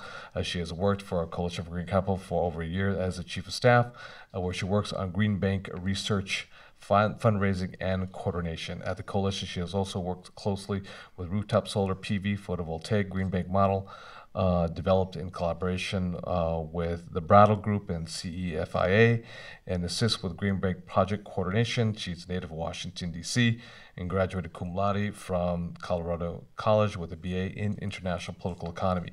We had Brad Copperthorne, the Director of Clean Energy Financing Solutions with the EDF, the Environmental Defense Fund. He is the Policy Director, and he primarily focuses on removing market barriers and developing new strategies for investing in energy efficiency. He previously did 20 years in investment banking at Solomon Brothers Citi, as well as Morgan Stanley, and most recently he worked at the Menlo Park office of Morgan Stanley. I don't have your educational resume here, but I assume you have a BA, a minimum of a BA, so at least a high school degree, but that's okay, you know. We got Tim McCrae, who's the Energy Director for the Silicon Valley Leadership Group. There, as the Energy Director, he helps the Leadership Group's members and partners define and carry out energy-related policy programs and advance issue areas include reliability, quality, environmental sensitivity, innovation, customer choice, as well as competitive pricing. And prior to joining the Leadership Group, he worked for commercial wind projects for Ares Project and industrial work on sustainability and energy efficiency for PG&E, and climate change policy for the British government. He's a graduate of Georgetown University and UC Davis Law School. And lastly on this panel, we have Dan Adler, the Managing Director of California Clean Energy Fund, as president of CalCEF Ventures, a $30 million nonprofit venture capital fund created to accelerate investment in California's clean energy economy. He's employed in a funds model. CalCEF is investing in more than 40 young companies covering the full range of clean energy technologies. He has a BA in political science from University of California at Berkeley, Cal, as well as an MA from Public Policy School, I'm assuming the Kennedy School, at Harvard University. So to all of you, thank you very much. We're gonna have to spice this up. Obviously, the topic is banking, so we know it's as boring as it can get, you know. But nonetheless, we thank you very much. And we start with, I think we're gonna start with Dan Scripps. Sure. Okay. Thank you, Senator, and thank you to both of you for your ongoing leadership on these issues. As noted, my name is Dan Scripps. I'm with Advanced Energy Economy. AEE is a national association of businesses and business leaders who are making the global energy system more secure, clean, and affordable. Earlier today, we released a white paper that examines energy finance programs administered by a number of California agencies, including the California Energy Commission, the Infrastructure and Economic Development Bank, the California PUC, and the California Alternative Energy and Advanced Transportation Financing Authority, known as CETFA, that's housed within the State Treasurer's Office. One of the charts is up there, and I'll talk a little bit about it. I know it's also a busy slide a bit later. We also considered a number of recent developments in other states and in the private sector, and you've heard from folks in Connecticut and New York on what they're doing. Taken together, the developments over just the past 6 months represent an infusion of nearly $1 billion in additional funding to support advanced energy technologies in California. And yet, even with that, a number of gaps remain. And so to assist you both and your colleagues in developing strategies to achieve state energy objectives, AEE recommends the following 4 things. First, coordinate programs to reduce overlap. And we've heard a lot today about the need for coordination. But through coordination, you can also increase effectiveness and better address the capital needs of companies in this space. With multiple agencies responsible for program implementation, it's critically important that these agencies are communicating with one another and coordinating their activities. We highlight in the white paper, and I note today, that the recent energy efficiency finance pilot that was finalized by the PUC earlier, or at the end of last year, I think is a good model for that. They actually designate CETFA in the State Treasurer's Office as the agency that would be responsible for administering the California Hub for Energy Efficiency Finance, and we think that that sort of cross-agency collaboration is good. Coordination can also reveal what gaps exist, and you can look at that in a number of different ways. In the white paper we released, and in the slide displayed here, we look at the full spectrum of sort of where programs exist and how they're addressing capital needs. So on the left of that are simple grants moving to matching grants, revolving loan funds, matching loans, and then into credit enhancements and warehousing and securitization. As you can see, the three categories on the left, which are the sort of publicly administered programs, grants, matching grants, and revolving loans, occupy the bulk of where the programs exist, and there are fewer on the right side. But you also need, even where there are programs slated in there, you need to look and see whether the programs are effective. So there are examples of programs that are designed to attract private capital providers, but where there's been a struggle to get banks to actually engage. And we need to ask the question, is this because of statutory language that's tying the hands of the agencies in attracting financial institutions, or are there tweaks that are available to assist administrative agencies in making the programs more effective? A second way of looking at this, and I'll largely defer to Dan Adler of the California Clean Energy Fund on this, is to look at what companies need. As has been raised in both the New York and Connecticut presentations, the needs of a company that's developing, research and development is at the innovation stage is very different than when you're looking to scale more mature technologies. And in the middle, and perhaps the hardest to bridge, is those companies involved in commercialization. Each of those companies have different financing needs, and investors and lenders to those companies have different expectations on levels of return that are sort of appropriate based on their appetite for risk. And then finally, in terms of looking at coordination and what gaps exist, there are financing gaps, but there are also administrative gaps. So we hear from our members on challenges including the time associated in application process, delays in awarding contracts and financing, and so there's a need to streamline and simplify there. I'm happy to get into more of the specific recommendations on coordination, but in the interest of time, I'll move to number 2, and that is the need to align programs around a comprehensive energy strategy. We heard a little bit from Tiffany Roberts of the LAO on the need to develop a comprehensive energy strategy. I'd argue that California, through the AB 32 scoping and investment plans, has already done much of the work on articulating such a strategy. But it's, I think, unclear whether current programs are being strategically implemented to achieve the stated goals. From an LAO report earlier in the week, they note that it's important that auction revenues be invested in a way that maximizes GHG emission reductions for a given level of spending. We'd also highlight the call in the proposed scoping plan update to use current funding sources to accelerate market transitions, quickly scale private sector investment, and build sustainable growing markets for clean and efficient energy technologies. Our third recommendation sort of follows from that, and that is to orient public programs to leverage private capital and to animate markets. Even with California's unmatched support for advanced energy, the truth is that public funding will never be sufficient to match the scale of the challenge. There's just, when you look at the scale, and in New York, for example, their scoping revealed $87 billion in needs, and they had $1 billion to use. So you're never going to get there with public funding alone. And as a result, we need to use the funds available to accelerate the creation of markets that provide private capital at scale. We think there's a good basis for this in the language within the Cap and Trade Auction Revenue Investment Plan that funding should leverage private and other government investment to the maximum extent possible. And yet, when you look at the chart, the majority of current programs remain focused on the provision of either direct loans or grants, often with limited requirements to leverage additional funding. Adding in financial tools such as credit enhancements, guarantees, and loan warehousing and securitization can transform the markets for advanced energy projects. And we can do the move that has been talked about from publicly administered programs to robust private markets that offer the capital necessary to achieve the ambitious state goals.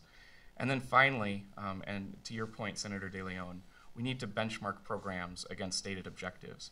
Are the various programs doing what they're designed to do? We'd note the language from the LAO report earlier this week that recommended that the legislature direct the ARB to develop metrics for departments to use in order to prospectively evaluate the potential GHG emission benefits of projects, as well as directing the board to establish a set of guidelines for how departments should incorporate these metrics into their decision-making processes. So in other words, as you noted, are the programs effective in achieving their goals? But in addition, we also need to benchmark the ability to attract and leverage private capital. Are programs that are designed to create bridges to private capital succeeding in doing so? Are financial institutions actually participating? Are they stepping forward? And if not, how do we tweak program design to meet the regulatory risk and return requirements of private financial institutions? Creating these specific metrics to evaluate program success and benchmarking program implementation against those metrics can help ensure that we're following through on the intentions and the objectives behind the programs. So in conclusion, in considering opportunities to address financing gaps and to increase the effectiveness of programs, policymakers should seek to better coordinate existing programs and align financing activities around clearly stated goals. In addition, focusing California's available financing resources to spur market development and attract private capital is a critical element in achieving these goals, and you can also provide an important boost to California's strong and growing advanced energy industry. So thank you again for holding the hearing and for including AEE. I look forward to continuing to work forward with you as you move forward, and I'm happy to answer any questions once we hear from the other panelists or now. Thank you so very much, Mr. Scripps. Ms. Sundin or Sundin? Sundin. Sundin, welcome. Thank you. And could we get the remote to advance slides? Yeah, they got it right here. Yeah. Here it comes.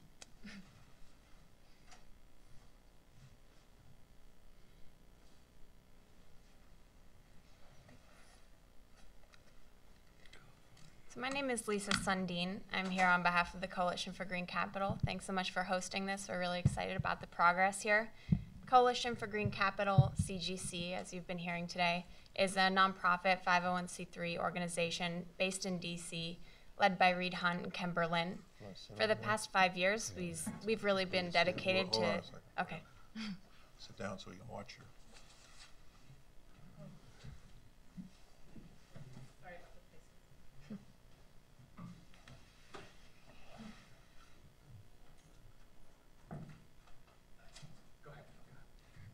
All right, so CGC, very small organization, but under the great leadership of Reed Hunt, Ken Berlin, we've really been involved with a variety of green bank projects from start to finish. CGC began its green bank effort actually at the national level when Reed Hunt and Ken Berlin tried to pass some federal legislation with the Green Recovery Investment Program. Passed the House, didn't make it through the Senate, so tried again in 2010 with the Senate Energy Committee bill for a $10 billion green bank. We're currently working on some federal legislation with Congressman Ben Holland, which we're very excited about because if this were to work out, this bank would partner with all of these state green banks that are already doing great things. Nonetheless, as we've heard, states really are taking the lead on this effort at this point, and CGC has been involved with Connecticut, Hawaii, and New York very closely from start to finish, and a variety of other states. Connecticut Clean Energy Finance and Investment Authority passed its legislation in 2011 and received $48 million of repurposed funds for its initial capitalization. In Hawaii, it just passed its legislation in 2013 and is going to capitalize its bank with $100 million through issued bonds. New York, as we just heard, was announced by Governor Cuomo in his State of the State speech in 2013, and they just opened their doors a few weeks ago. Now, of course, we're in California, very excited to be here and see this as the next state green bank that will really lead the way for a lot of other states, which a few states that aren't on the map, but I'd like to mention, recently attended our Green Bank Academy event in Washington, D.C. We had representatives from about a dozen states. To name a few, we had people from Illinois, Washington State, Kentucky, Rhode Island, Minnesota, New Hampshire, Massachusetts. So it's really gaining traction. A lot of different representatives are interested at different stages of development. To develop a green bank, the process differs slightly state by state, as Greg Hale and Brian Garcia suggested. All states require a long advocacy process. That's really where CGC comes in. We're here now just trying to educate people, tell the story of green banks, the process it takes to establish them. Some states require legislation, some can go through regulatory path. In terms of capitalization, we're seeing most states are repurposing existing funds. Some of the New England states have used those regional greenhouse gas initiative cap and trade funds. And in Hawaii, it's kind of unique that they're completely capitalizing their bank, at least for the beginning, through bond issuance. We're also seeing that states are tending to place the bank in existing entities, like in Hawaii and New York, in the New York State Energy Research and Development Authority. In Hawaii, their program will be operated out of the Department of Business, Economic Development, and Tourism. Connecticut, as Brian said, is kind of unique in that they were able to repurpose an existing entity and now operate as a semi-independent standalone entity, which provides them some more flexibility. But in the end, at least from CGC's perspective, we really just want to see these green banks get set up to provide cleaner, cheaper, and more reliable energy. In California, we see a few opportunities similar to other state green banks, as well as some opportunities that are quite unique to California's position. First and foremost, as with most green banks, we like to see more people able to afford and access low carbon technologies. I know some green banks, I think Hawaii specifically, is trying to expand the populations that can access these technologies. That could be low income populations, renter communities, nonprofit business owners, just trying to make it more accessible to people who have been left out and shouldn't be. We're also trying to attract private investment. We've heard some great figures from New York and Connecticut about the leverage ratios. Each public dollar really wants to attract multiple private dollars. Opportunity specific to California is to build on the great work in innovation, as we all know is going very well here. That will be touched on by other people on the panel. And lastly, we really want to make sure that California Green Bank works with and boosts existing programs that are on the ground and already doing great work. So I think opportunities like this will make sure that these opportunities are well thought through and accomplished. Great. So Brad Copperthorne, Environmental and Defense Fund, and we've been. There's no more PowerPoint presentation. No, I'm done with PowerPoint. You're. Justin, hop up. I'm just going to try and go quick and get us back on schedule a little bit. So we've been longtime advocates of clean energy finance, and Senator, we appreciate all of your good leadership on this over the years. I did want to just talk real quickly about Hawaii, because we've been spending a fair amount of time with them in terms of establishing their green bank. And I do have to warn you, in Hawaii, they joke about California being cold and dark, so it can come around to you.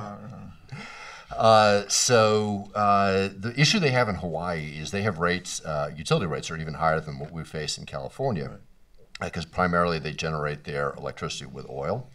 And what this ends up implying to a lot of people is that clean energy can be a real, almost a social justice issue. If you are a homeowner with good credit, yes, you can get financing, you can get capital so that you can invest in your home, whether it's solar. One of the big energy efficiency things that they do over there is solar hot water, because that tends to be very, very effective for them.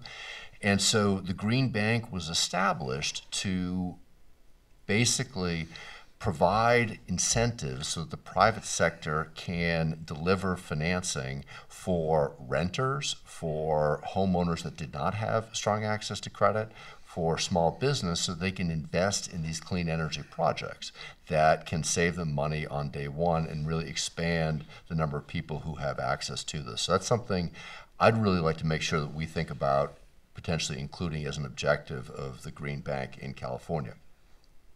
The other comment I wanted to make was just building on, what Dan had, the slide that Dan showed, where he had a very, very large page with quite a few different programs. And I think the word you used, Senator, was silos of programs.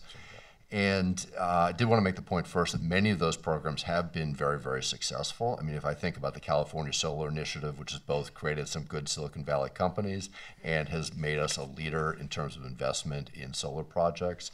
I think about the utility on-bill finance programs, which have delivered capital for small businesses. The Commercial PACE program doesn't require any state or local funding, but has got some tremendous momentum for delivering energy efficiency projects.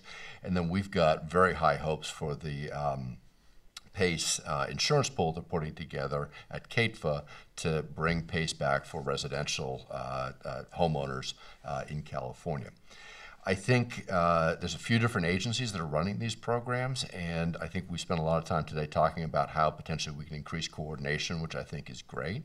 But I just wanted to throw out another potential model in terms of how to think about a green bank, as opposed to necessarily creating a new agency to run this. Let's look at how we can sort of fill in the gaps between the silos. So if you look at what New York and Connecticut are doing, what they have hired some very, very strong people with both public and private sector experience. They've given them a set of money to go out and work with the private sector to leverage that.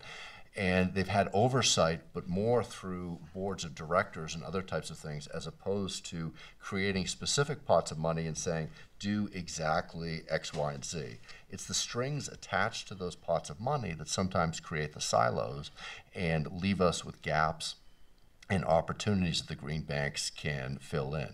So if we think about, what Connecticut did with that solar deal that Brian was talking about, they really were able to go out and create a solar financing vehicle that was much more effective for both local contractors who were attempting to install solar and much more effective for low-income homeowners. It was the kind of deal that was incredibly complex, it was relatively time-consuming, but because it is probably something that you couldn't really define well through a legislative process, but because the CEFIA had wide latitude, they were able to deliver something that really had tremendous benefit for the state. And so I would urge you to think about a green bank as a very flexible institution that has got ability to some degree fill in many of the gaps associated with the existing silos. Thank you so very much, Mr. Copperthorne. Let's go to our next panelist. It's Tim McRae. Hi, I'm Tim McRae. You have a PowerPoint presentation, Tim? I do.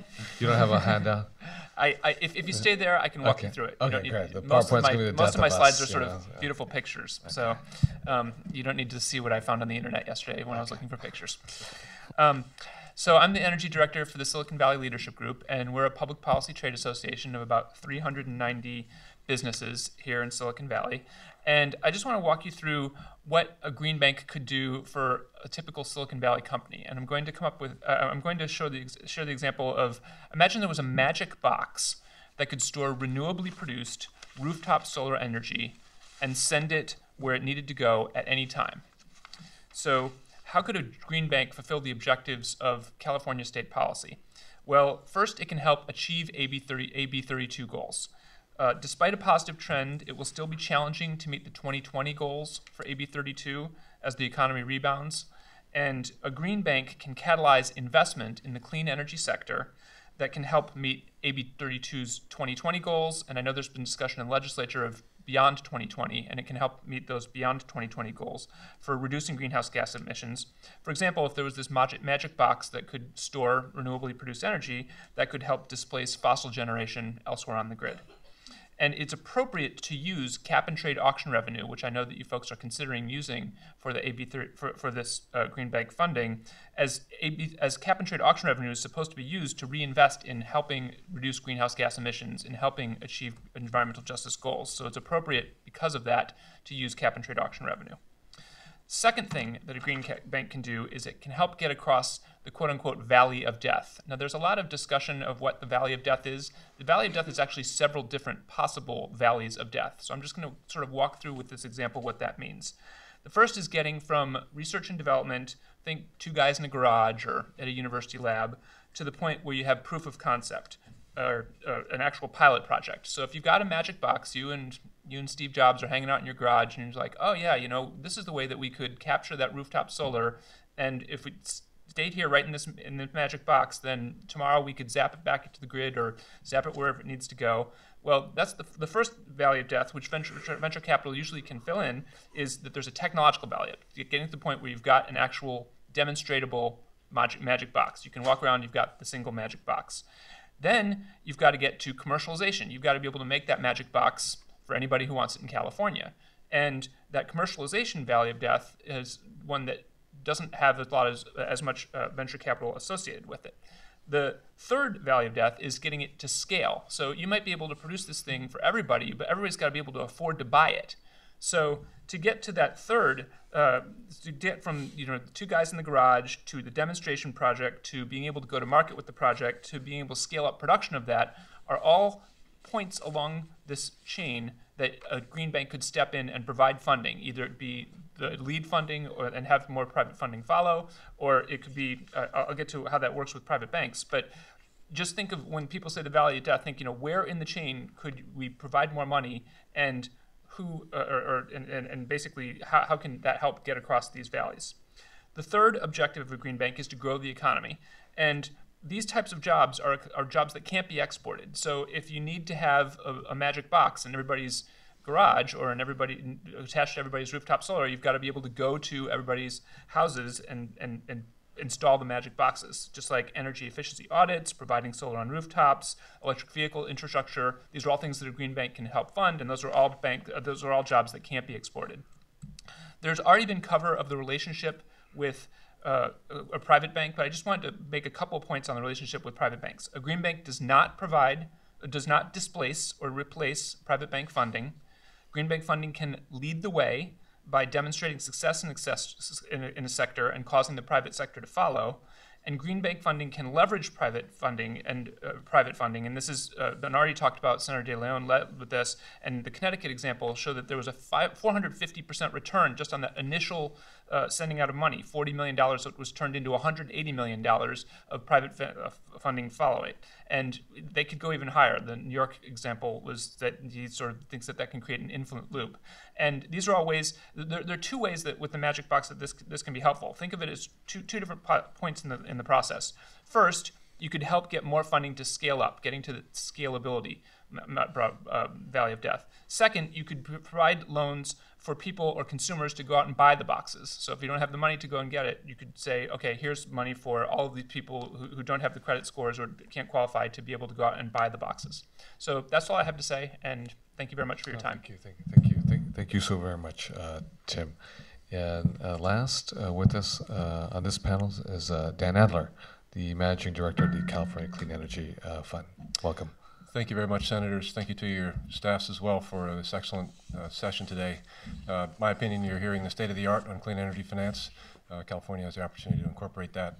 But we have heard that we have a lot of programs. So what I want to emphasize initially is the coordination aspects of what a green bank can provide on top of everything we've heard of. So in some respects, this is a question of what do we need as a state at this point in our evolving clean energy economy. And maybe more importantly, how do we decide what we need?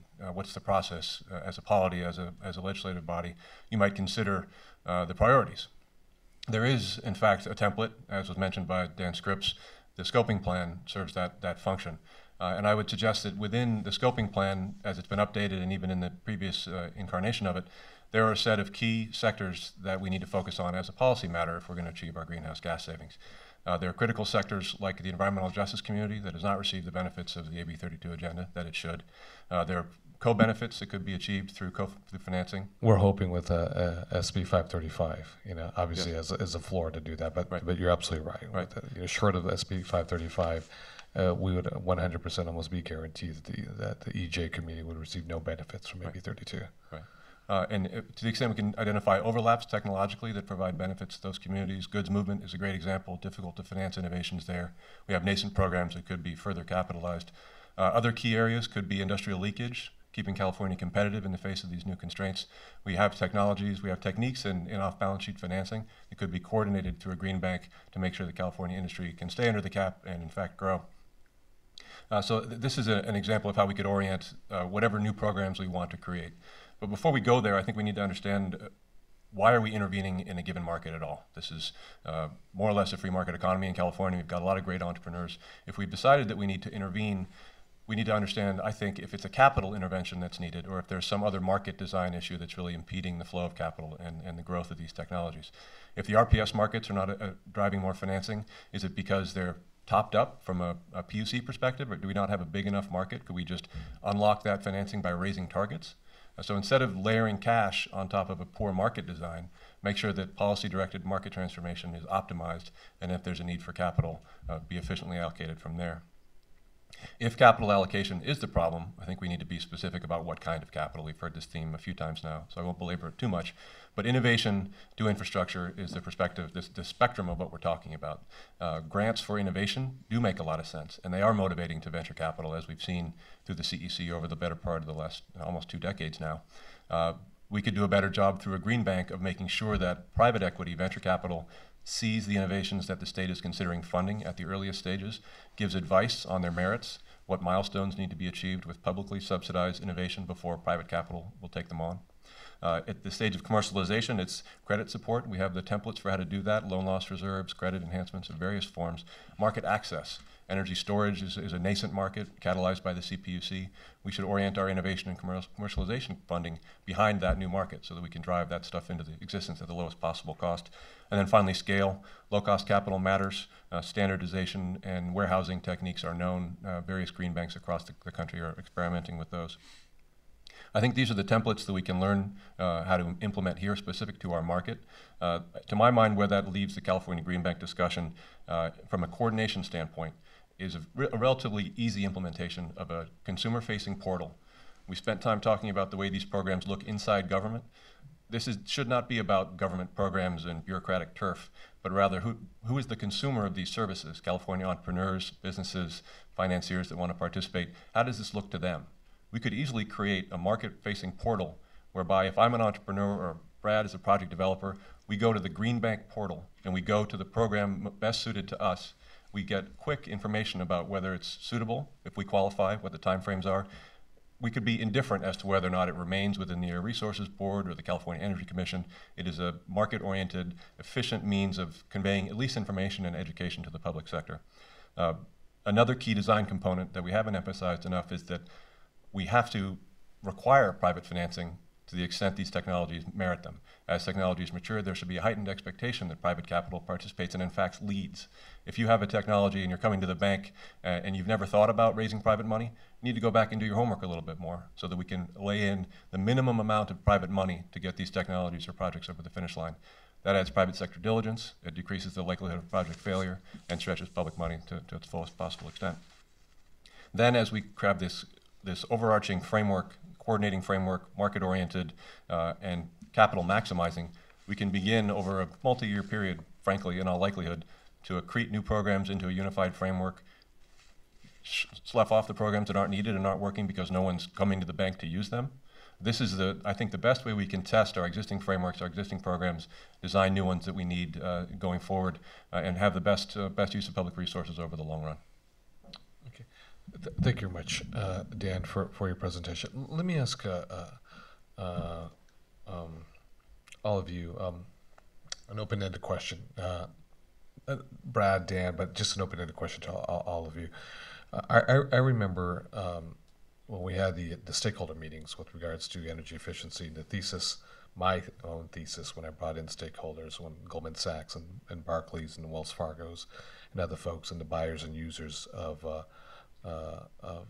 energy efficiency, when we came together, the thesis of my stakeholder meeting, it was sort of my own qualitative research group, my own focus group, was if energy efficiency is the lowest hanging fruit, if it's the greatest thing since sliced bread, and you get the most bang for the buck, especially if it's number one on the loading order per the Energy Commission, why isn't everyone doing it?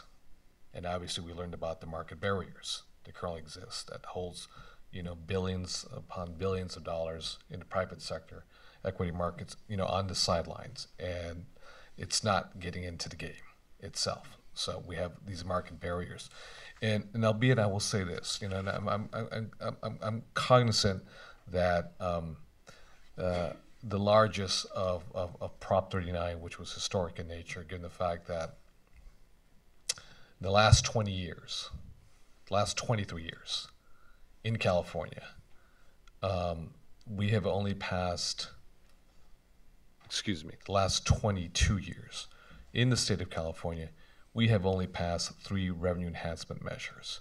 That doesn't include bond obligation measures.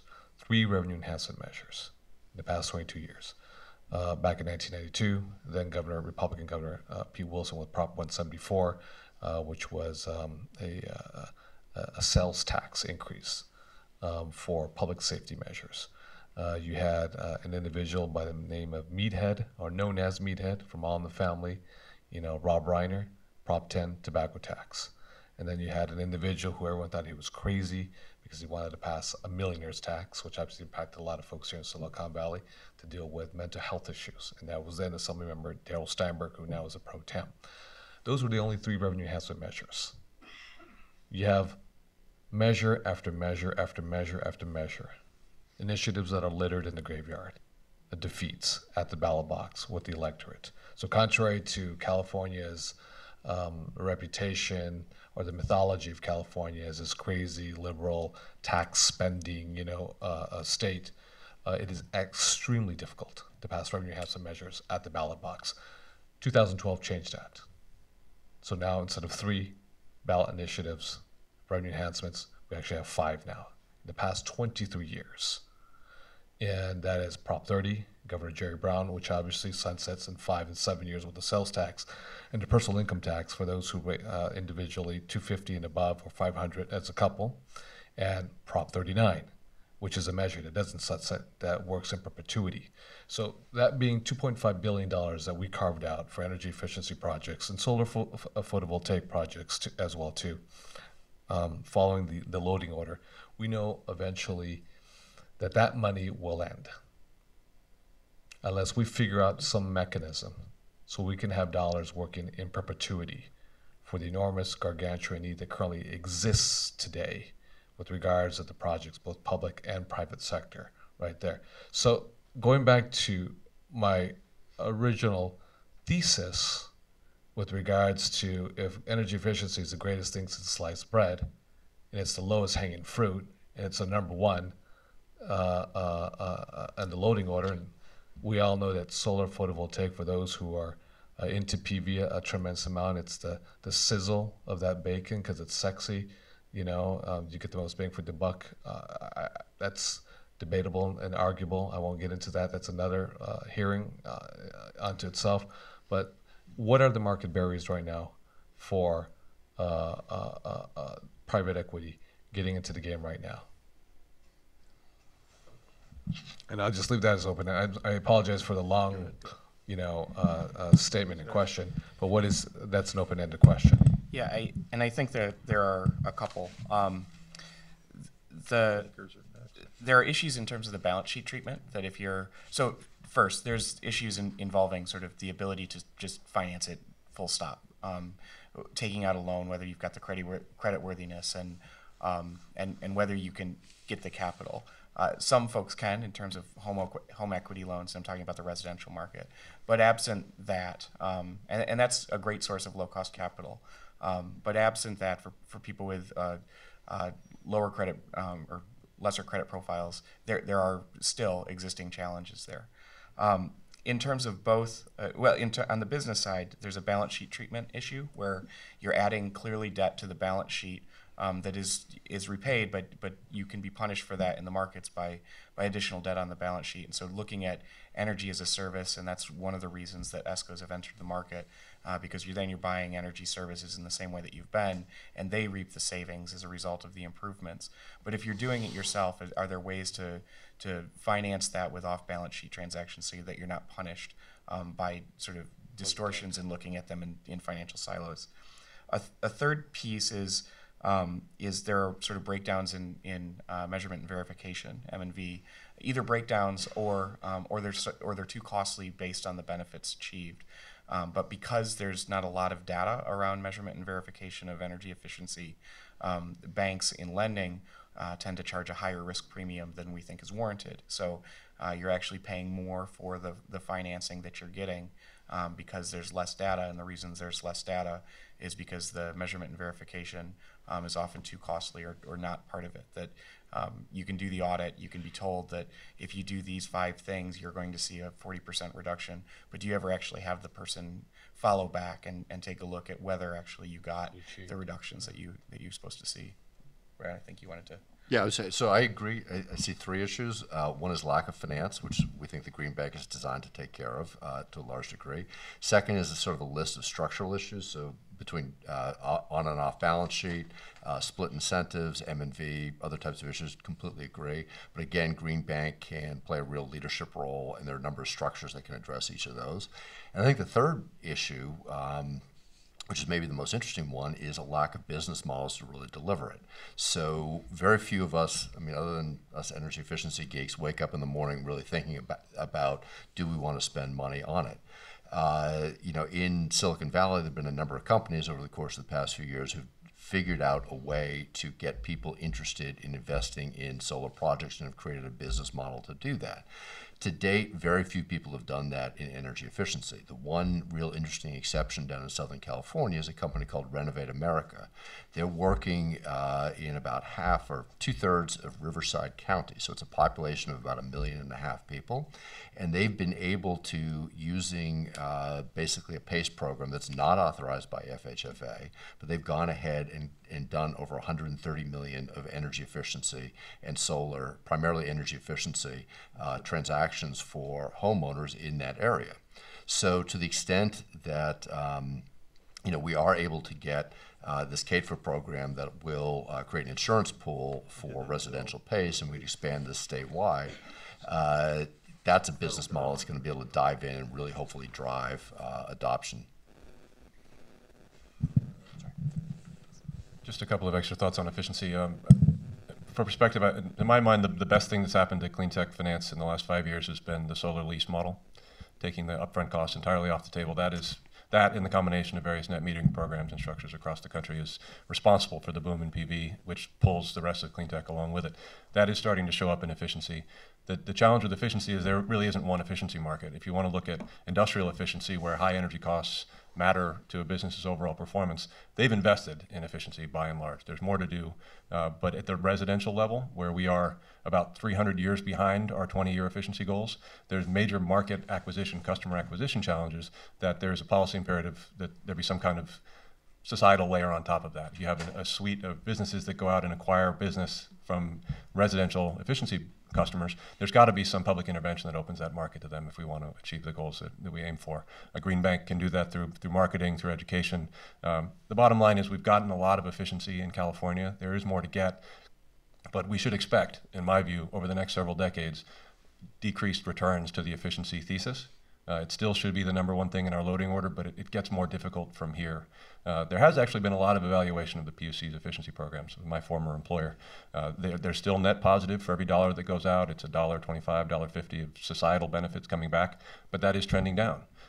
It is a low-hanging fruit, but it's getting a little bit higher up and harder to reach, and we should frankly expect that as a policy matter over the coming decades. Well, I had a few years ago did the PACE legislation. Okay, we got that through. Then the federal government, or not the federal government, the Federal Housing Administration, FHA, threw the monkey wrench.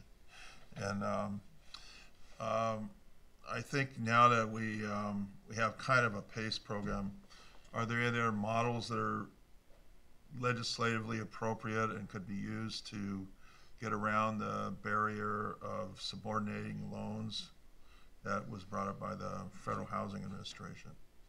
Have you heard of it? Concepts on that? Because that really broke my heart when we had them throw the monkey wrench in that. Well, we're hoping we get back on track soon on PACE, and so we get back to it. But we did the bill. We got the bill through. It was approved, signed by Governor Schwarzenegger, and then, you know, we had the Santa Rosa started up on it and started going pretty good, and then we got kind of caught. I was thinking it was a really simple idea. You know, you put your bills on your property tax bill. I mean, you know, it's kind of a simple thing, and you pay the property tax, and as you pay the property tax, you can pay off your financing. So go ahead, Brad. Yeah, I was just going to say, we're big fans of PACE, and hopefully that gets back on track fairly soon. The CATFA has got a program, and hopefully we'll get approval and get a waiver from FHFA, and we can move statewide. But then the other idea that we've actually spent a lot of time working with Senator De Leon on is on-bill repayment. You can think of that to some degree as PACE, but through the utility bill. Yeah. And so that's... There's other bills out there. Yeah. That's Garbage bills. What's that? Garbage bills. Sewer bills. There's all kinds of fees that homeowners pay. Yes. At least my wife says that.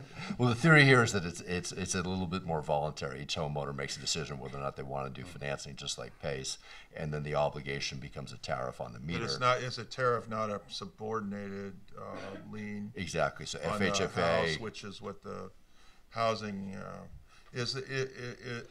Is the housing industry a player in this issue as much as they should be? That's another question I had. Where is the housing industry? Are they real estate, home building? Are they a player enough? Yeah, we were able to get support from the realtors on it last year. And we need to get them more involved. Is that on OBR? Yes. For the realtors, Yeah, we need to get them engaged. One other approach, which is more regulatory and not for the faint of heart, but it's at the time of sale notion, where in the residential marketplace, a lot of things are required when you transfer a property to somebody else. You have to do seismic retrofits, you got to do your sewer laterals and all that. We have, as CalCEF in our communities at large, explored the notion of a modest requirement, some cases not so modest, paired with finance and the ESCOs. They all show up at the same time frame of a residential closing process, so it doesn't delay closing, it doesn't add costs, but you take advantage of the opportunity that this property is vacant. A lot of things are being done otherwise. You're probably never going to get a better chance to do a deep energy retrofit than at that moment. And I will say that the engagement we had with the real estate brokers community several years ago was in the teeth of a real estate crisis, so their recalcitrance is not entirely unexpected. But they basically said anything that delays the closing process is a non-starter. I think we need to move off that, and the best way to do it is to pair it with finance, smart ESCO interventions, clearly not delaying, not raising costs. It's not just another burden for the broker to manage, but a policy priority that's well financed and well organized. Thank you. Let me ask another open-ended question. What would your council be, your recommendations for the structure of a green bank, and would you integrate the other programs, and if not, why? And let me just preface that I don't have a bias per se with regards to collapsing, or breaking down silos. Again, someone may argue forcefully and rightfully so that X program has done a fantastic job in terms of putting money out into the street and actually delivering and its goals. So I just want to get your thoughts. I'll jump in on that one. I think the expectation over the next few years, if we stand up a green bank, is that these programs will be better coordinated. Better coordinated, not necessarily the same thing as rolling up existing agency authorities and staff into one green bank. So when you say better coordination, because I've heard that a lot consistently, it doesn't necessarily mean collapsing the silos, well, getting rid of the silo culture, right? But not necessarily, collapsing the programs into one super program. Right, because one big bureaucracy is not necessarily better than a bunch of smaller bureaucracies. It should be performance driven and focused on what the customer of the green bank needs. And over time, we could determine that if you had a coordinating function, an investment authority, market intelligence, with a couple of primary directives, making sure a lot of private money comes alongside every public dollar, and certain targeted subsectors are emphasized, EJ communities, industries at risk, et cetera, other policy-directed priorities. Then over a period of time, you test each individual program against those sets of theses. It's got to be efficient, capital effective, market-oriented. If an individual bureaucratic function isn't up to snuff, then it can be rolled up and redesigned within the context of the green bank. That would be my recommendation. Thank you, Dan. Yeah, and I would add a few things, sort of piggybacking on the coordination theme. I think regardless of whether it's done through sort of a new entity that is a combination of others, whether it's retrofitting an existing entity or whether it's or whether it's simply pursuing coordination sort of outside of the context of a green bank per se, there are a couple pieces. The first is, I think, just a clear mandate for increased coordination and that can come through the budget process or any number of other places where we're just going to, as a legislature, as a requirement for this money, we want to see how these programs are being coordinated. The second is, and I think the legislature has a critical role to play in this. You can bring the agency administrators to panels like this, put them on the hot seat, ask them the difficult questions, the oversight role that the legislature traditionally plays. You could require sort of the co-authoring by the applicable agencies of joint reports reporting on how those agencies are working together and coordinating in their activities. Require planning in advance of expenditures, the development of a comprehensive plan. Brian Garcia mentioned that in structuring CEFIA, that they actually, before they could spend a dollar, they had to put together a comprehensive plan. It was required in statute, and that plan would guide their activities going forward. But then you knew that they were thinking about these things and that they were coordinating. Connecticut also created a joint standing committee of CEFIA and the Connecticut Energy Efficiency Fund to coordinate programs and activities. So actually a structural piece that was there. In California, this could include the energy principles focused on coordinating the various backroom functions. So whether it's sort of in one agency or taking a look, but making sure that the different agencies responsible for energy finance are coordinating operations, delivery systems, procurement, as well as the analytical activities and the evaluation of financing opportunities, I think could go a long way to making sure that you're actually seeing that coordination, whether that's inside of a green bank structure or whether it's sort of within the, taking the existing silo approach as it stands. Okay, alrighty.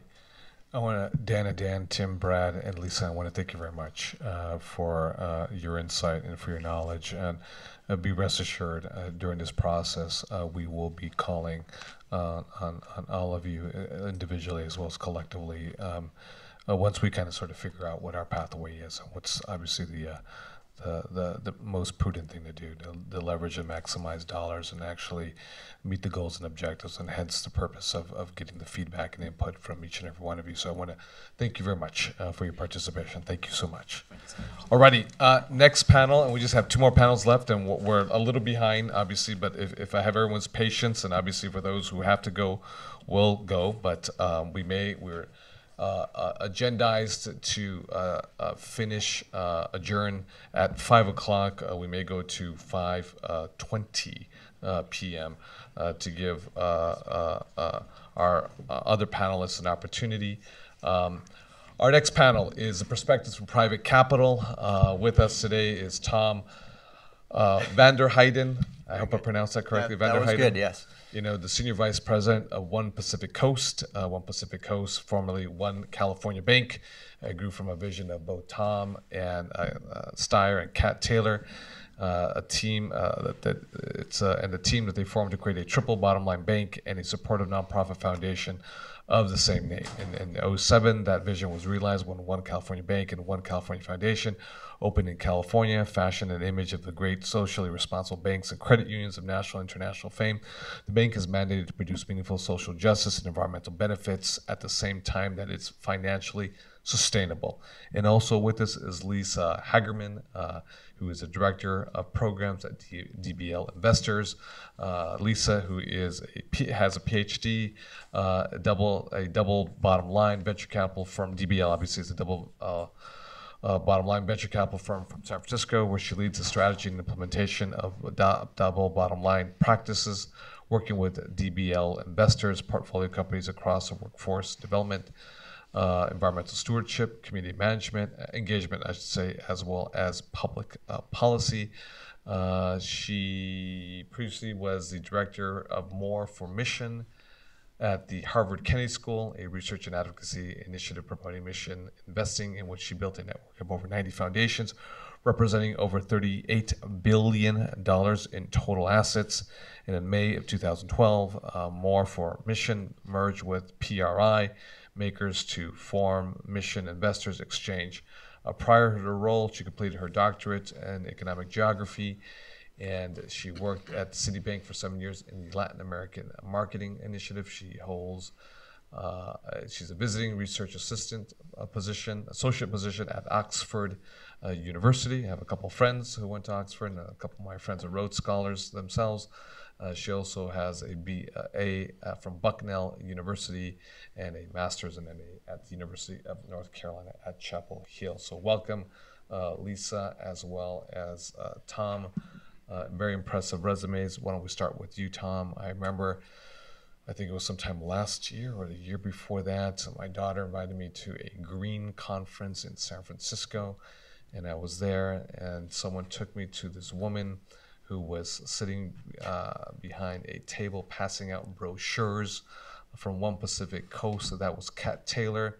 My hat off to her, given the fact that as a billionaire, she was standing right behind a table, just handing out brochures, hustling, getting folks to sign up with her bank. So did she sing for you? No, she did not sing for me, but I was quite impressed with her. She humility, often surprises groups by starting with a song. I won't do that. So, so actually, thank you. I come to speak as a lender at a very small bank.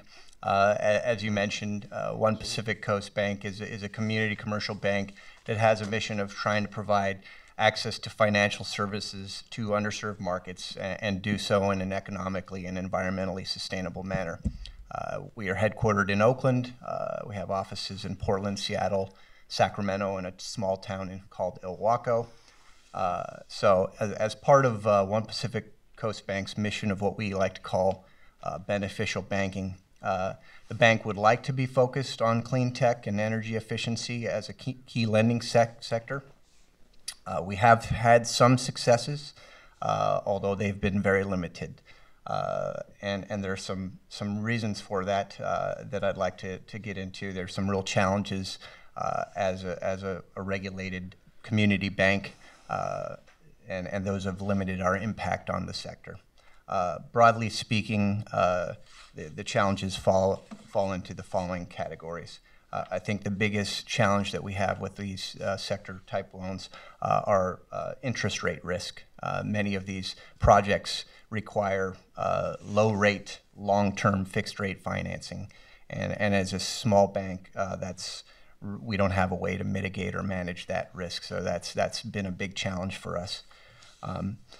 Secondly, maybe what we call credit risk. As a bank, we're typically looking for multiple sources of repayment, and often these types of financing do have a strong primary source of repayment in terms of the cash flow, but any interruption or dispute to that severely weakens the credit, and there's typically a lack of a strong secondary source of repayment, which creates a problem for us as a bank.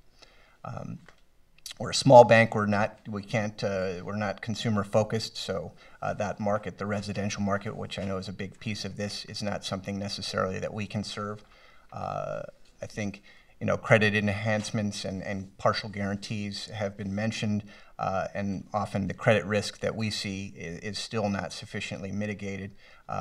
We work in a highly regulated industry. Obviously, there's not a lot of room for creativity, given the recent near collapse of the banking industry. So, I think finally we have very limited resources. As a small bank, we don't have the expertise. So maybe something that could be as part of this green bank is loan pools or funds for small community banks to become involved, maybe at an initial level, and hopefully grow from there and serve the market. So. All right, thank you very much, Tom. Lisa. Thank you, Senators, for your leadership and the opportunity, and to your staff for bringing us together today and the opportunity to say a few remarks. I will very briefly give some background on DBL and some examples of our companies working with existing programs, and then some of the challenges and opportunities for the future. So DBL Investors is a double bottom line venture capital firm, meaning we invest in companies that are going to significantly increase in value, but also have social, environmental, and economic benefits in the regions where we invest. We have $225 million in assets under management across 2 different funds. The first fund was originally housed within JP Morgan, and DBL Investors spun out of JP Morgan in 2008. And the second fund was a $150 million fund. We primarily have a clean technology focus, several companies are solar companies, wind, and energy storage company. And I will very much keep my remarks brief, as one of our CEOs from Primus Power is on the next panel. Some of our notable exits include Solar City, which had its IPO in 2012, Tesla Motors had its IPO in 2010, and Pandora in 2011. In terms of some of the past examples at the federal level, Tesla Motors announced in 2013 that it repaid its $465 million DOE loan that was through the Advanced Technology Vehicles Manufacturing Program, paid it in full 9 years early. The Tesla has taken over as you know, the former NUMMI plant, and now employs approximately 1,000 employees out of that Fremont facility. Lisa, can I ask you a quick question? That was a DOE loan that Tesla received? Yes, it was a DOE loan. At what rate, do you remember? I don't know, but I could But get they paid back it to you. back 9 years. It paid it back in full in 2013, 9 years early. 9 years early, yeah, thank you. At the state level, Solaria, one of our portfolio companies based in Fremont, that designs and manufactures solar modules and trackers, received a California Energy Commission loan to cover manufacturing equipment at their Fremont facility, so promoting in-state manufacturing. Again, at the state level, the California Solar Initiative, CSI, of over $2 billion through 2016 of solar rebates has been has really furthered the growth of the solar industry, and has created more than 35,000 jobs in California. Solar City has, one of our portfolio companies, has benefited from the growth of course, of the solar industry. When DBL first invested in Solar City through our Fund 1, it had 60 employees. It's now at approximately 5,000 employees. It has 24 California locations. And Solar City has also participated in another state program, the Multifamily Affordable Solar Housing Program, MASH, which is bringing solar to low to moderate income individuals. And in terms of going forward, some of the challenges and opportunities, we see that a green bank can serve as a way to simplify and streamline some of the current programs, such as EPIC, by simplifying the application process and making it easier for companies to navigate if they're eligible for funds for technology demonstration projects, and getting access to low-interest loans for manufacturing facilities. We also see a credit enhancement tool that could help incrementally lower the credit score threshold for homeowners to obtain financing for a solar lease, that would impact solar providers' ability to bring the benefits of rooftop solar to more Californians. In summary, as it's already been mentioned from the previous panel and throughout the day, we really see that the Green Bank can serve as a centralized source of information about existing financing resources and investment opportunities, and coordinate among the different existing funding sources. Okay, thank you. I'm going to be working in the next several months a lot in the area of the cap and trade funds, and a lot of them involve financing. Can you comment on the cap and trade funds use and assistance in doing some of these things like the credit enhancement and other kinds of activities that we will be working on over the next several months in the Capitol? So the cap and trade funds. We're a very small bank. I don't know that we would have an interest or knowledge of that. Okay. So. Well, I guess at a high level, I mean, we see, you know, the sources of funding for the Green Bank and can be cap and trade funding and also Prop 39, and that you know, those funds can be used as a backstop, you know, for different programs that such as this credit enhancement tool I mentioned. So we're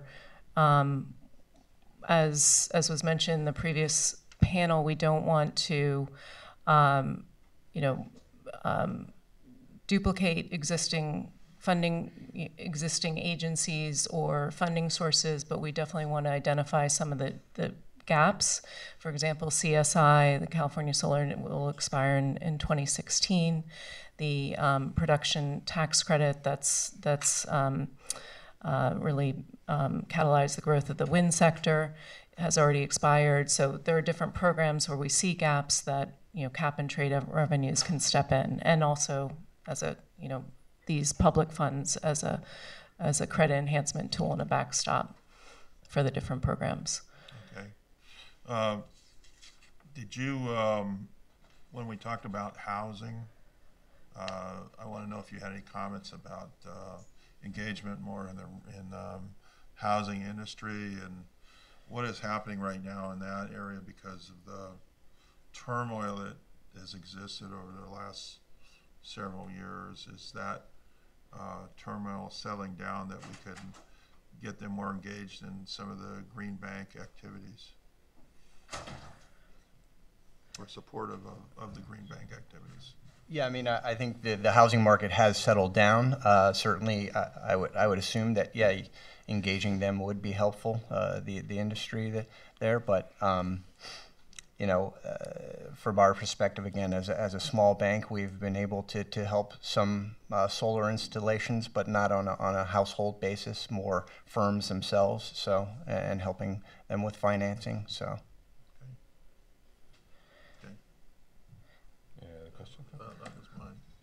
You know, this is a question I asked earlier, since many of the financiers. What do you see as the market barriers right now? So I'd say, like, for the solar industry, as an example, we've been very active in some of the advocacy work around net metering, because, you know, there are existing programs like net metering that have really spurred the growth of the solar industry. And if that was, and you know, we advocated for the continuation of net metering, and will continue to do so.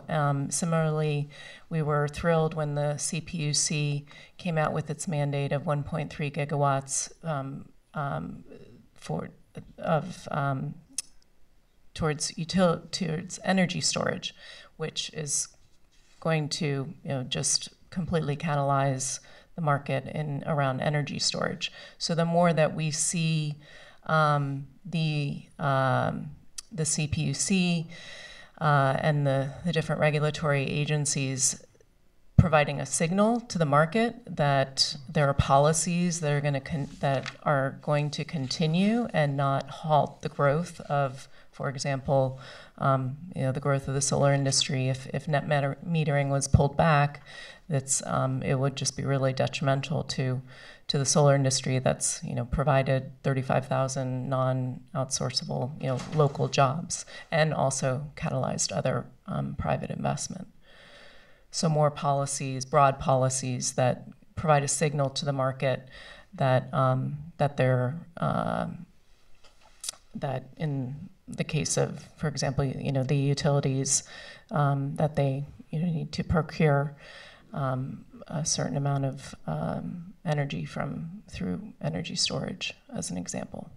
Okay, thank you. Senator Bill, do you have I just have one more question that I thought of. You know, we did away in California with the Enterprise Zones program, you know, and then we created this tax credit in the low-income areas, and I'm particularly interested in application of the Green Bank connected to that kind of program to focus on some of the lower income areas of the state. Do you have any thoughts on those particular issues and recommendations?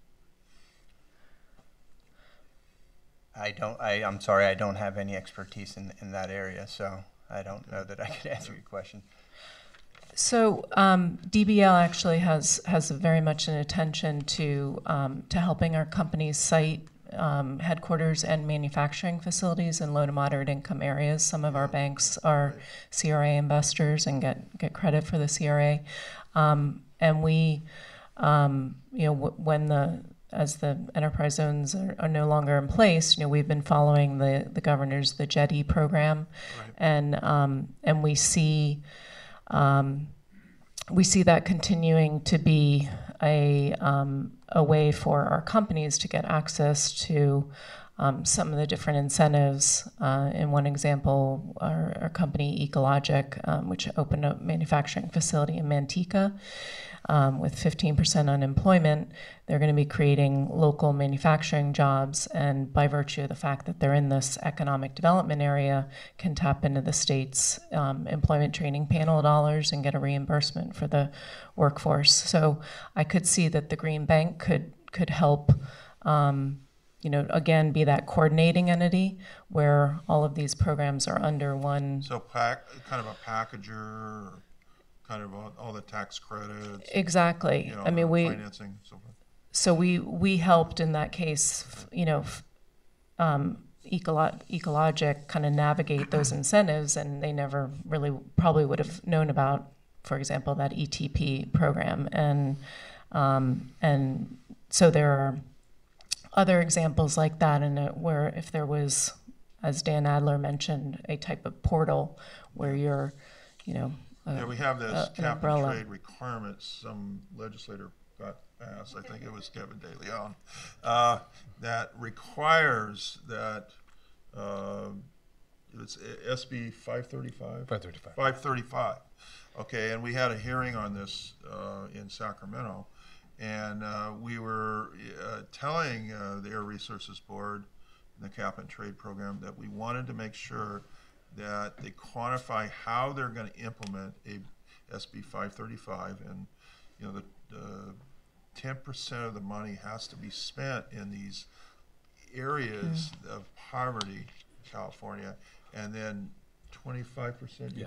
25% floor. 25% must benefit the areas or the people that are in poverty. So the cap and trade funds have to have that message that goes out there, so we can really. And we asked how to quantify that. How are we going to make that become a reality? Because we're sort of under a lot of pressure right now. It's a thing called the drought.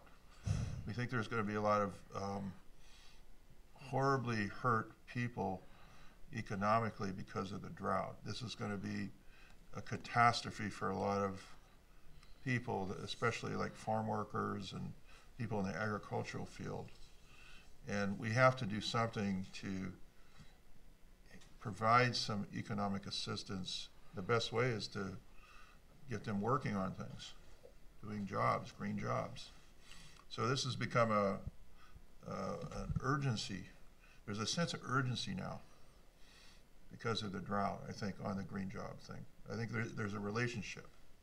So we have a sense of urgency right now. We have to get this thing moving. Okay.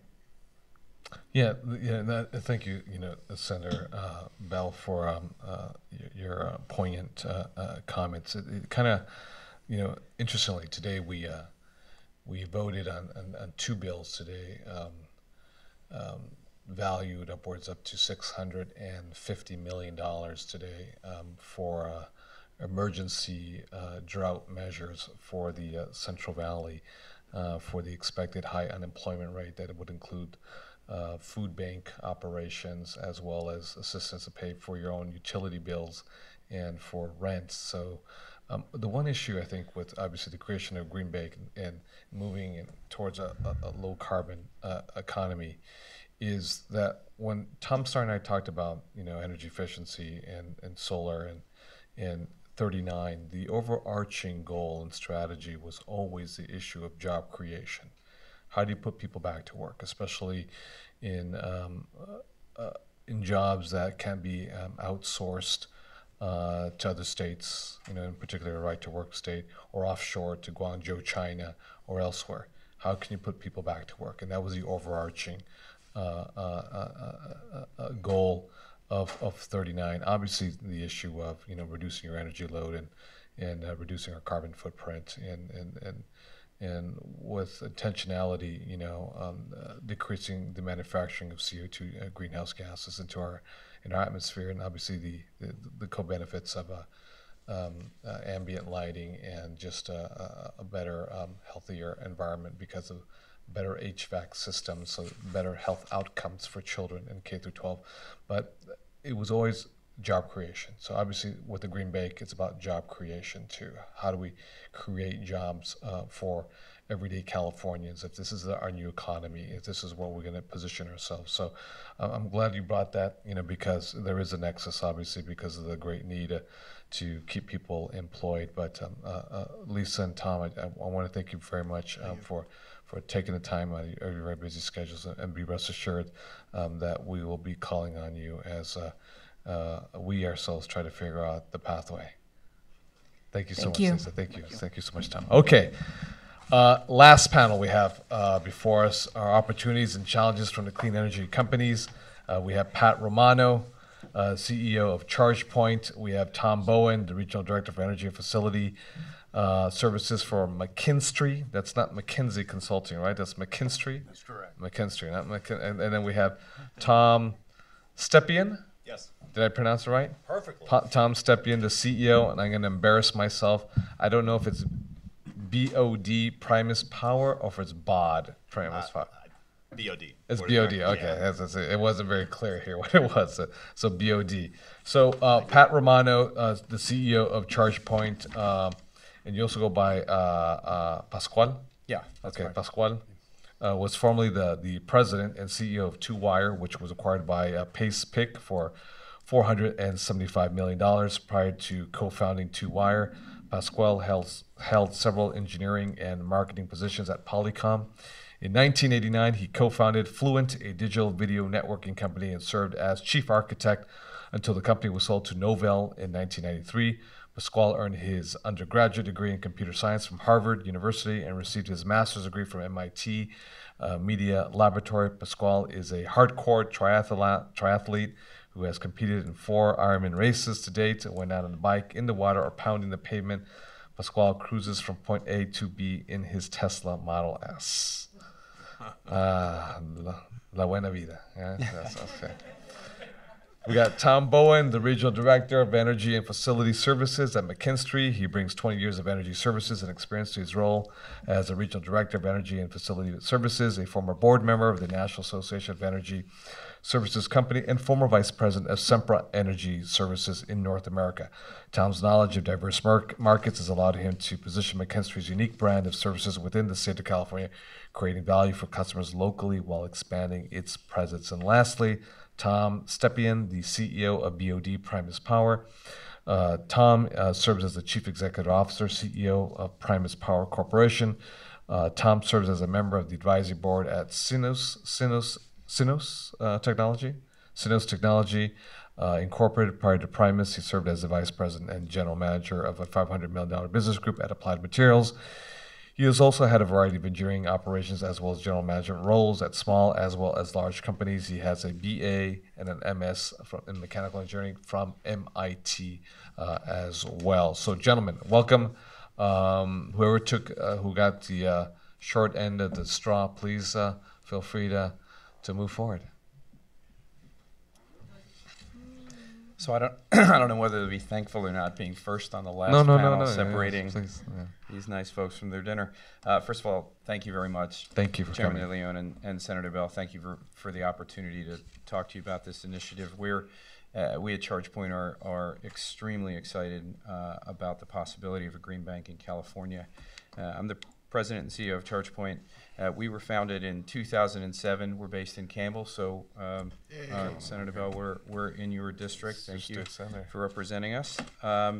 We have been in the business of EV infrastructure before EVs were really a market, being a 7-year-old company, so we have a lot of experience in the space. We're recognized as the world leader in charging infrastructure for electric vehicles. We operate in about a dozen countries. We have 16,000 charging ports alive on our network and charging cars.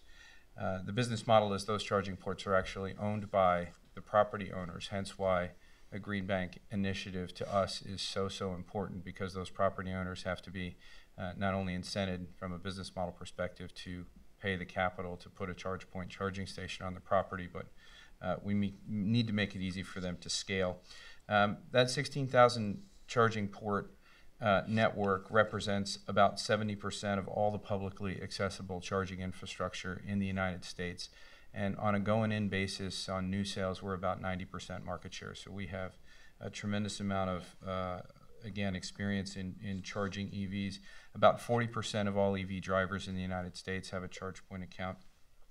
And we've experienced about 4.1 million charging sessions and growing quickly on our network. That amounts to 80 million, by the way, gas-free miles driven. So a small number of cars and drivers at the front end of a market makes a massive difference. And that also equates to about 3.5 million gallons of gasoline saved and about 25 million pounds of CO2 emissions avoided. So even in a tiny little industry, the impacts can be great. And as this industry scales, it's going to be quite breathtaking. We've been investing in financing vehicles for EV infrastructure, and we consider the Green Bank initiative as one of the most important in the United States. Many states are undertaking this, and again, we applaud California for considering this as a mechanism to be a game changer here in the way we use transportation in the United States. So thank you again for initiating this discussion. Comments today will focus on charging infrastructure as a potential end user of the Green Bank. We'll discuss how this California industry charging can benefit from access to financing.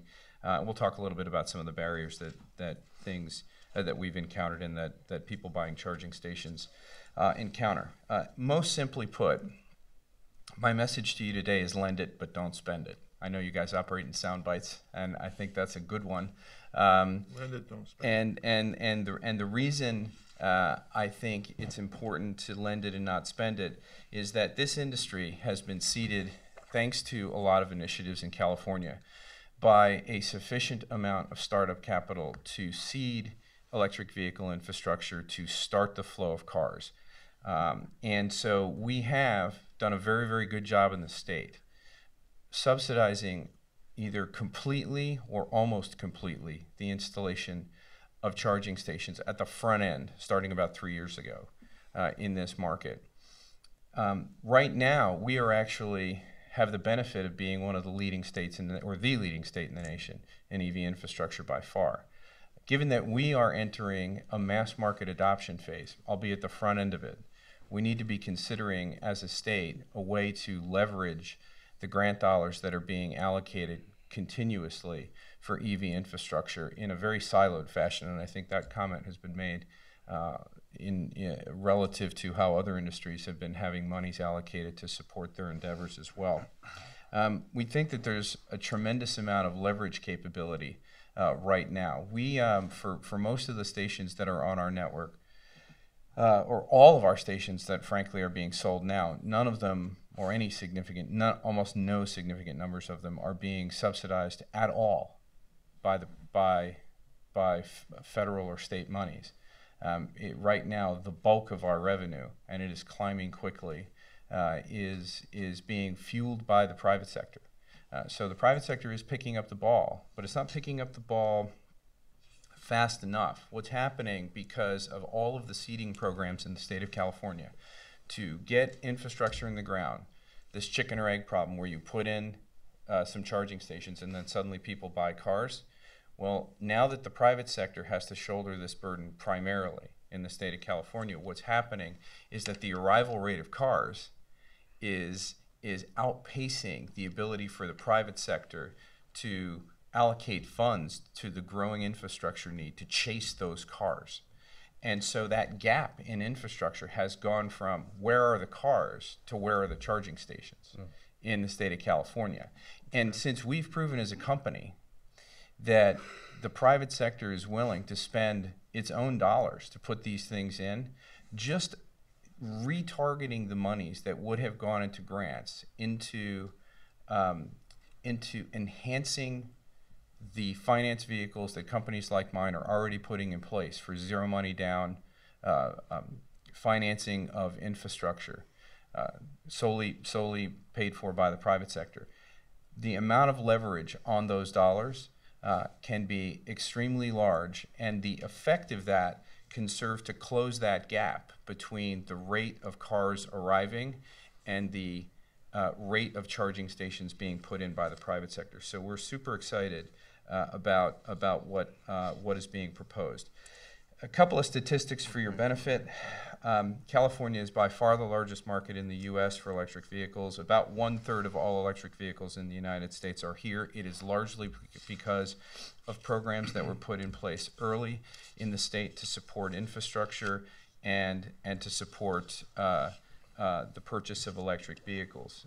Some examples of that: the ZEV mandate that was put in place, AB 118, and the Governor's EV Action Plan.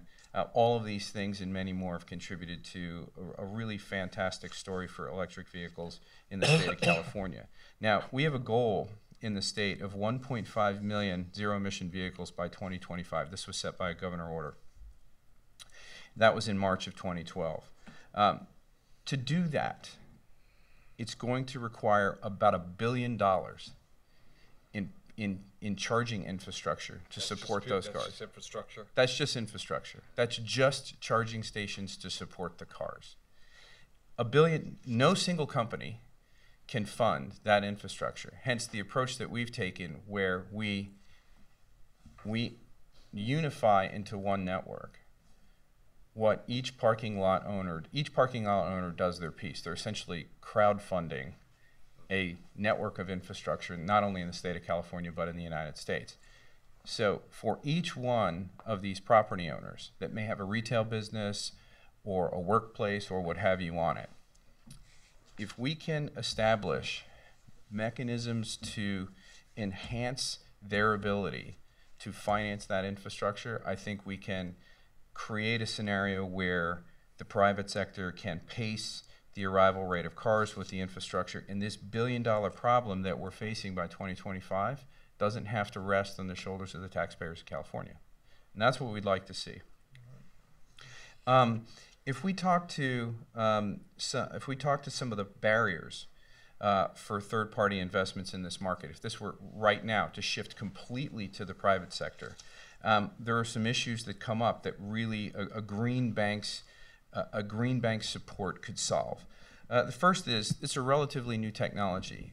So the traditional sources of financing for these technologies view the new technologies being risky. There isn't enough predictability and history on the technology. There's some variability in the potential utilization of the asset. So if you look at mimicking some of the financing mechanisms in the solar industry, if you mimic solar leasing, for example, solar lease has very predictable utilization. A charging station in the early days of the market does not have predictable utilization from a revenue perspective, revenue generation perspective off the station. So that's some risk there. And then you've got uncertain market demand. So a green bank can utilize its resources to cushion those risks, such that when combined with private sector capital, you can create a financing vehicle that makes it possible for the private sector to essentially support its own habit. Now, I don't think any of these things are panacea for fueling infrastructure development, but I think they're going to help absolutely immensely, and I think ultimately we can close that gap between the arrival rate of cars and the expansion of the infrastructure required to support them. If we look at the grant subsidy model a little bit in the state of California, 100% of the infrastructure that's in the state that was grant supported was supported by what we all call one and done sort of grants, meaning they may seed an area, but they don't provide a sustainable mechanism as the need for infrastructure expands. And what's unique about the electric vehicle market is it is not a gas station-like market where you cover a geography with a fueling depot and then you're generally done. You have to constantly be expanding your infrastructure in a geography to match the arrival rate of vehicles as the vehicles keep coming. So if you go into a geography with a one-and-done grant, it's wonderful for the amount of time that that grant is in place. But once that grant is exhausted and you've actually stimulated the arrival rate of cars, because that grant to send the message to the public that it's okay to go out and take a risk on new technology and buy an electric vehicle. What you wind up with then is a perpetual problem, because the utilization of those stations keeps climbing, but the private sector can't hop on the problem fast enough to keep pace with that arrival rate of cars. So again, without being repetitive, I think we need to change, we need to shift farther away from grants and more into a direction of financing vehicles supported by a green bank. Okay, thank you very much, Ms. Qual. Thank you. Thank you so very much. Tom. Yeah, thank you. Senator Bell, Senator DeLeon, thank you for the opportunity to just make a couple of brief comments on what we would view as the opportunities and the challenges. McKinstry is an energy services provider. We're investing and growing in the state of California. And so we are one of the firms that are implementing these solutions, both the supply and the demand side solutions for clients, both private sector, but more often we find ourselves on the public sector side of that. And so we are navigating through all the programs that we've talked about. So the point was made, the high level and the complexity of some of these programs. Optimistically, I see that as an opportunity for these customers to leverage and take advantage of these programs, and we work with them to do so. But it does create challenges, because there's confusion in the sector, there's confusion in the contractors that are using these fundings to do. Put it in perspective for you, we are currently under contract for PG&E to deliver what is a demand side incentive, so using incentive dollars. We're also working with the County of Santa Clara here to implement a project using a CEC loan. We're under contract with some of the schools right there in LAUSD, Senator, to implement and design Prop 39 funds. We are also working with the local regional energy network in Los Angeles and auditing facilities and doing on-bill financing along with Prop 39 Glendale Community College. So there's so many complex programs that can create confusion, both for the public entities that are using those, and in some cases for the contractors and the service providers that manage through those things. That confusion, particularly for the public sector who has limited resources to invest and understand some of these programs, often leads to the solution providers, be them the finance companies, the energy services, the product providers, to become experts in these programs, and they rely on them to do so. It's a great service that we can provide our clients, but there are times where, particularly in the public sector, relying on those service providers can create some concerns or mistrust in some cases, and lead to underutilization of some of these programs. Just a funny example, I sat in the office of the folks at Coast Community College, and a gentleman said, if one more person comes in my office and tells me that I know the way to say or to spend your Prop 39 dollars, I'm going to throw you out the window. Fortunately, he was on the first floor. We know there's a cottage industry that's been created. Yeah, exactly. Yeah. So that can create some challenges to that in terms of underutilization. Energy efficiency can often be difficult to lift. It's less of a, we talked about it and compared to some of the other strategies, it can be less of a sexy or attractive strategy. And so when you couple that with complex finance or funding programs, it makes it that much more difficult to get off the ground. Tom, let me ask you a question. Senator Bell had mentioned earlier on several occasions the siloed world of the different programs, the different agencies and departments, and you made reference to confusion.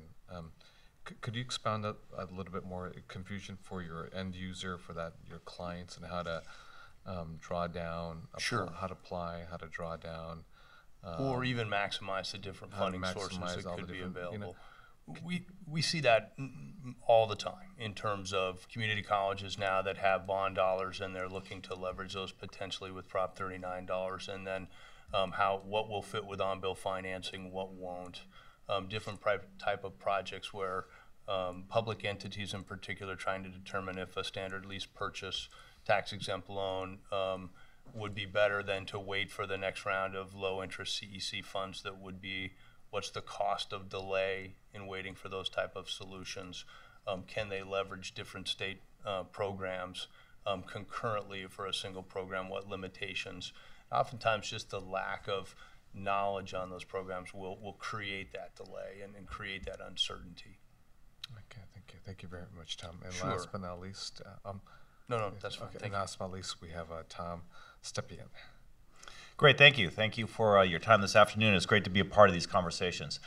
Promise Power is an energy storage company.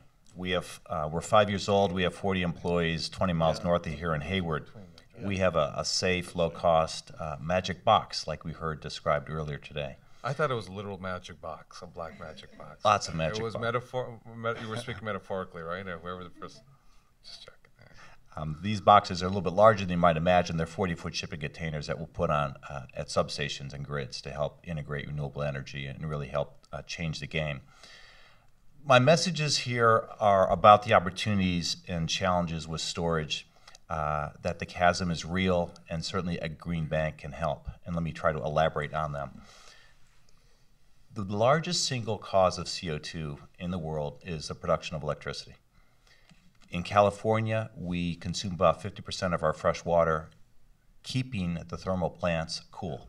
It's just amazingly inefficient. I came from across the street in the semiconductor world into power, and I was shocked. There's just a huge difference between walking the halls of Intel and being in the fabs and understanding how tightly things are run, and being in the control room of any of these municipal utilities and realizing, oh my gosh, is that really how they keep the lights on? There's just terrific waste. It would be the equivalent of running a highway system or a transportation system without a parking lot. There is no decoupling of real-time demand from supply. And storage offers this, and California absolutely needs it. The 1325 that Lisa spoke of, the 1,325 megawatts that are going onto the grid that the CPU decided in October, is absolutely required to keep the lights on. If you believe CAISO, and I do, it is a real problem because solar is great, but it's so distributed that we are going to have huge ramps, and you need something to give you that decoupling. And storage provides that. And oh, by the way, it creates jobs. And oh, by the way, it really cleans up the environment and reduces some of that 40%. There is about 700 megawatts of batteries on the grid today. California, in the next 5 years, will double that size.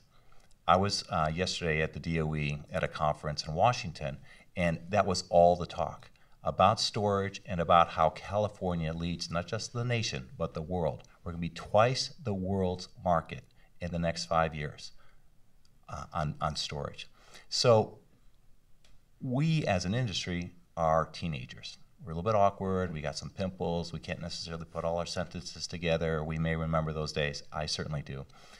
A bank can help us get past that awkwardness. In the Valley here alone, there's probably 20 different energy storage companies. Some batteries like Primus, they got flywheels, you got compressed air, a lot of different things. Some are going to make it, some are going to fail. All can hire people, all can benefit from getting through those awkward teenage years with a well-designed bank that can help us. I'm too early and too small for the DOE loan guarantee type of thing. Muniz announced $8 billion in December to help reduce the CO2 issues related to electrical production.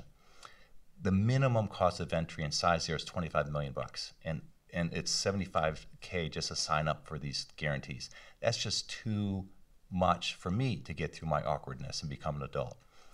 A bank that's designed with a $3 to $4 to $5 million entry fee will allow me to take something to Calpine, where they had the shooting incident that we all read about at Metcalf, and put these on the grid and test them, because that's the catch-22 that we've heard about today, right? So that can assist. We're too late for VC, too early for PE. The chasm's real. We can get through our awkward teenage years. Thank you. Thank you very much. Thank you very much, Tom. because Senator Bell will be leaving in a few moments. Right now, he has to go lead an educational roundtable on the east side of San Jose. I want to give you the last few words, Well, questions or commentaries. Have any of you had any experiences or discussions with any of these other states, and is there any other states that have green banks? And have you any suggestions based on that you can give us? I know the other states are just getting going, but have you talked to any of the states? Haven't talked to them, but I know Connecticut is real, and they're putting storage systems on the grid using some of the funds from the banks, and that's helping them. They have huge concerns about Sandy and the next Sandy, and storage can help that. Do you have any suggestions about the drought issue that we raised here? It's a problem because we're scared to death. I mean, literally, this state is going to have a major economic problem with lots of people that won't be working, and we're very concerned about those people. And do you have any suggestions about that we can take? It's going to be the major issue we're going to be dealing with economically in the state this year. I mean, I think a lot of the technologies we're talking about, as Tom mentioned, are in their teenage years, and they're deployed locally, and they require, in many cases, local construction labor to deploy them. In our industry, frankly, it's completely diffuse. These charging stations are everywhere, and it requires everything from very unskilled labor to do some very basic construction through very skilled electrical workers that are licensed. So, and I'm sure many of the other industries that a green bank in California can support and scale quickly would contribute to local jobs. If the bank gets going, we can get it down to the worker quickly so that we can. Yeah, I mean, I think that so these people, when they have the drought, they're not going to stay in the valley. They're going to come to here, folks. They're going to come to the Bay Area, Sacramento, Los Angeles, San Diego. They're going to look for, and they'll be looking for work, and they won't have work, and there's going to be problems. Yeah, most certainly we don't want them looking outside of California. And so, Senator DeLeon, you made the comment, why aren't more people doing if energy efficiency is? And so if we can create that opportunity, the amount of work and the increase of work and opportunities that exist within the California existing infrastructure is immense. We're already working with the Conservation Corps, who's tied to a number of these things, and viewing them as the reality is almost an on-the-job training program. They're learning the skills that the energy efficiency community needs through this process. We work side by side with them, evaluate those capabilities. If the bank or this type of can unlock these type of opportunities, job creation could be immense. 5 minutes, 2 minutes. Okay, all right. Tom, Bowen, you're down from I should say you're up from Irvine. Correct. Down in Orange County, and Coast College is in Orange County. Coast Community College is one of the community college clients we have talked to about utilization of Prop 39, along with Glendale and a number of others. Yes. Okay. All right. Okay. Thank you. To Pasquale and Tom, I want to thank you very much, for your extensive remarks. I know I have your remarks in writing, and we're going to obviously still be contacting all our panelists and to get your perspectives, with regards to. I have a measure dealing with electrical vehicles, 1 million electrical vehicles, and obviously. For that to happen, for that to come to fruition, you need infrastructure buildup, and obviously, where's the capital going to come from? The private sector doesn't have enough of it right now, and what can we do to push this out? So, in order to reach those goals, we have to have the infrastructure that's there for the demand, and I appreciate your perspective with regards to what you do with your clients and sort of the complex myriad of. Programs and whether it's siloed or not siloed, this very fascinating cottage industry that exists among consultants, that go to unsuspecting superintendents and, putting solar photovoltaic on the rooftop with a big giant hole in the side of the wall. And then this, believe it or not, we've seen that in numerous cases up and down the state of California. It borders on the criminality, what we see when you're obviously not going to get the most bang for the buck, but rather someone got the buck for themselves. And I appreciate, Tom, your perspective, sort of like the metaphor, that awkward, teenage, phase. Those memories are seared in my mind bitterly, So you're not big enough to get the big bucks, obviously at DOE, but if you had that seed capital to get you in the game, and to grow and eventually get to that certain point, where you can draw down on these dollars. So I really do appreciate that perspective, the perspective that you bring to us as entrepreneurs, and those would be the end user of this green bank, if in fact it were to become come to fruition. This is how 39 started, through various, not hearings per se, but actually just private stakeholder meetings up and down the state of California. And when Tom and I started talking a little more serious about how do we close an egregious corporate tax loophole, which is a single sales factor, which I won't bore you to death because I'll put you to sleep. If you think banking issues are somewhat mundane and boring, if you get into multi-state, national corporate tax policy, that will put you in a coma, let alone sleep. So, but that's what we did. We closed an egregious corporate tax loophole. And by doing so, the beauty of 39 was that not one individual California taxpayer or a multi-state, organically based, rooted, and anchored California company would be taxed from the $2.5 billion. So the question is, how do we take a tranche of that and what we've reviewed with LAO of the other programs and with auction revenues, can we provide the seed dollars, for a green bank, which, because we're California, for better, for worse, but more for better, if we're successful in doing so, it will be the largest green bank of its kind, not just in the nation, but most likely in the world.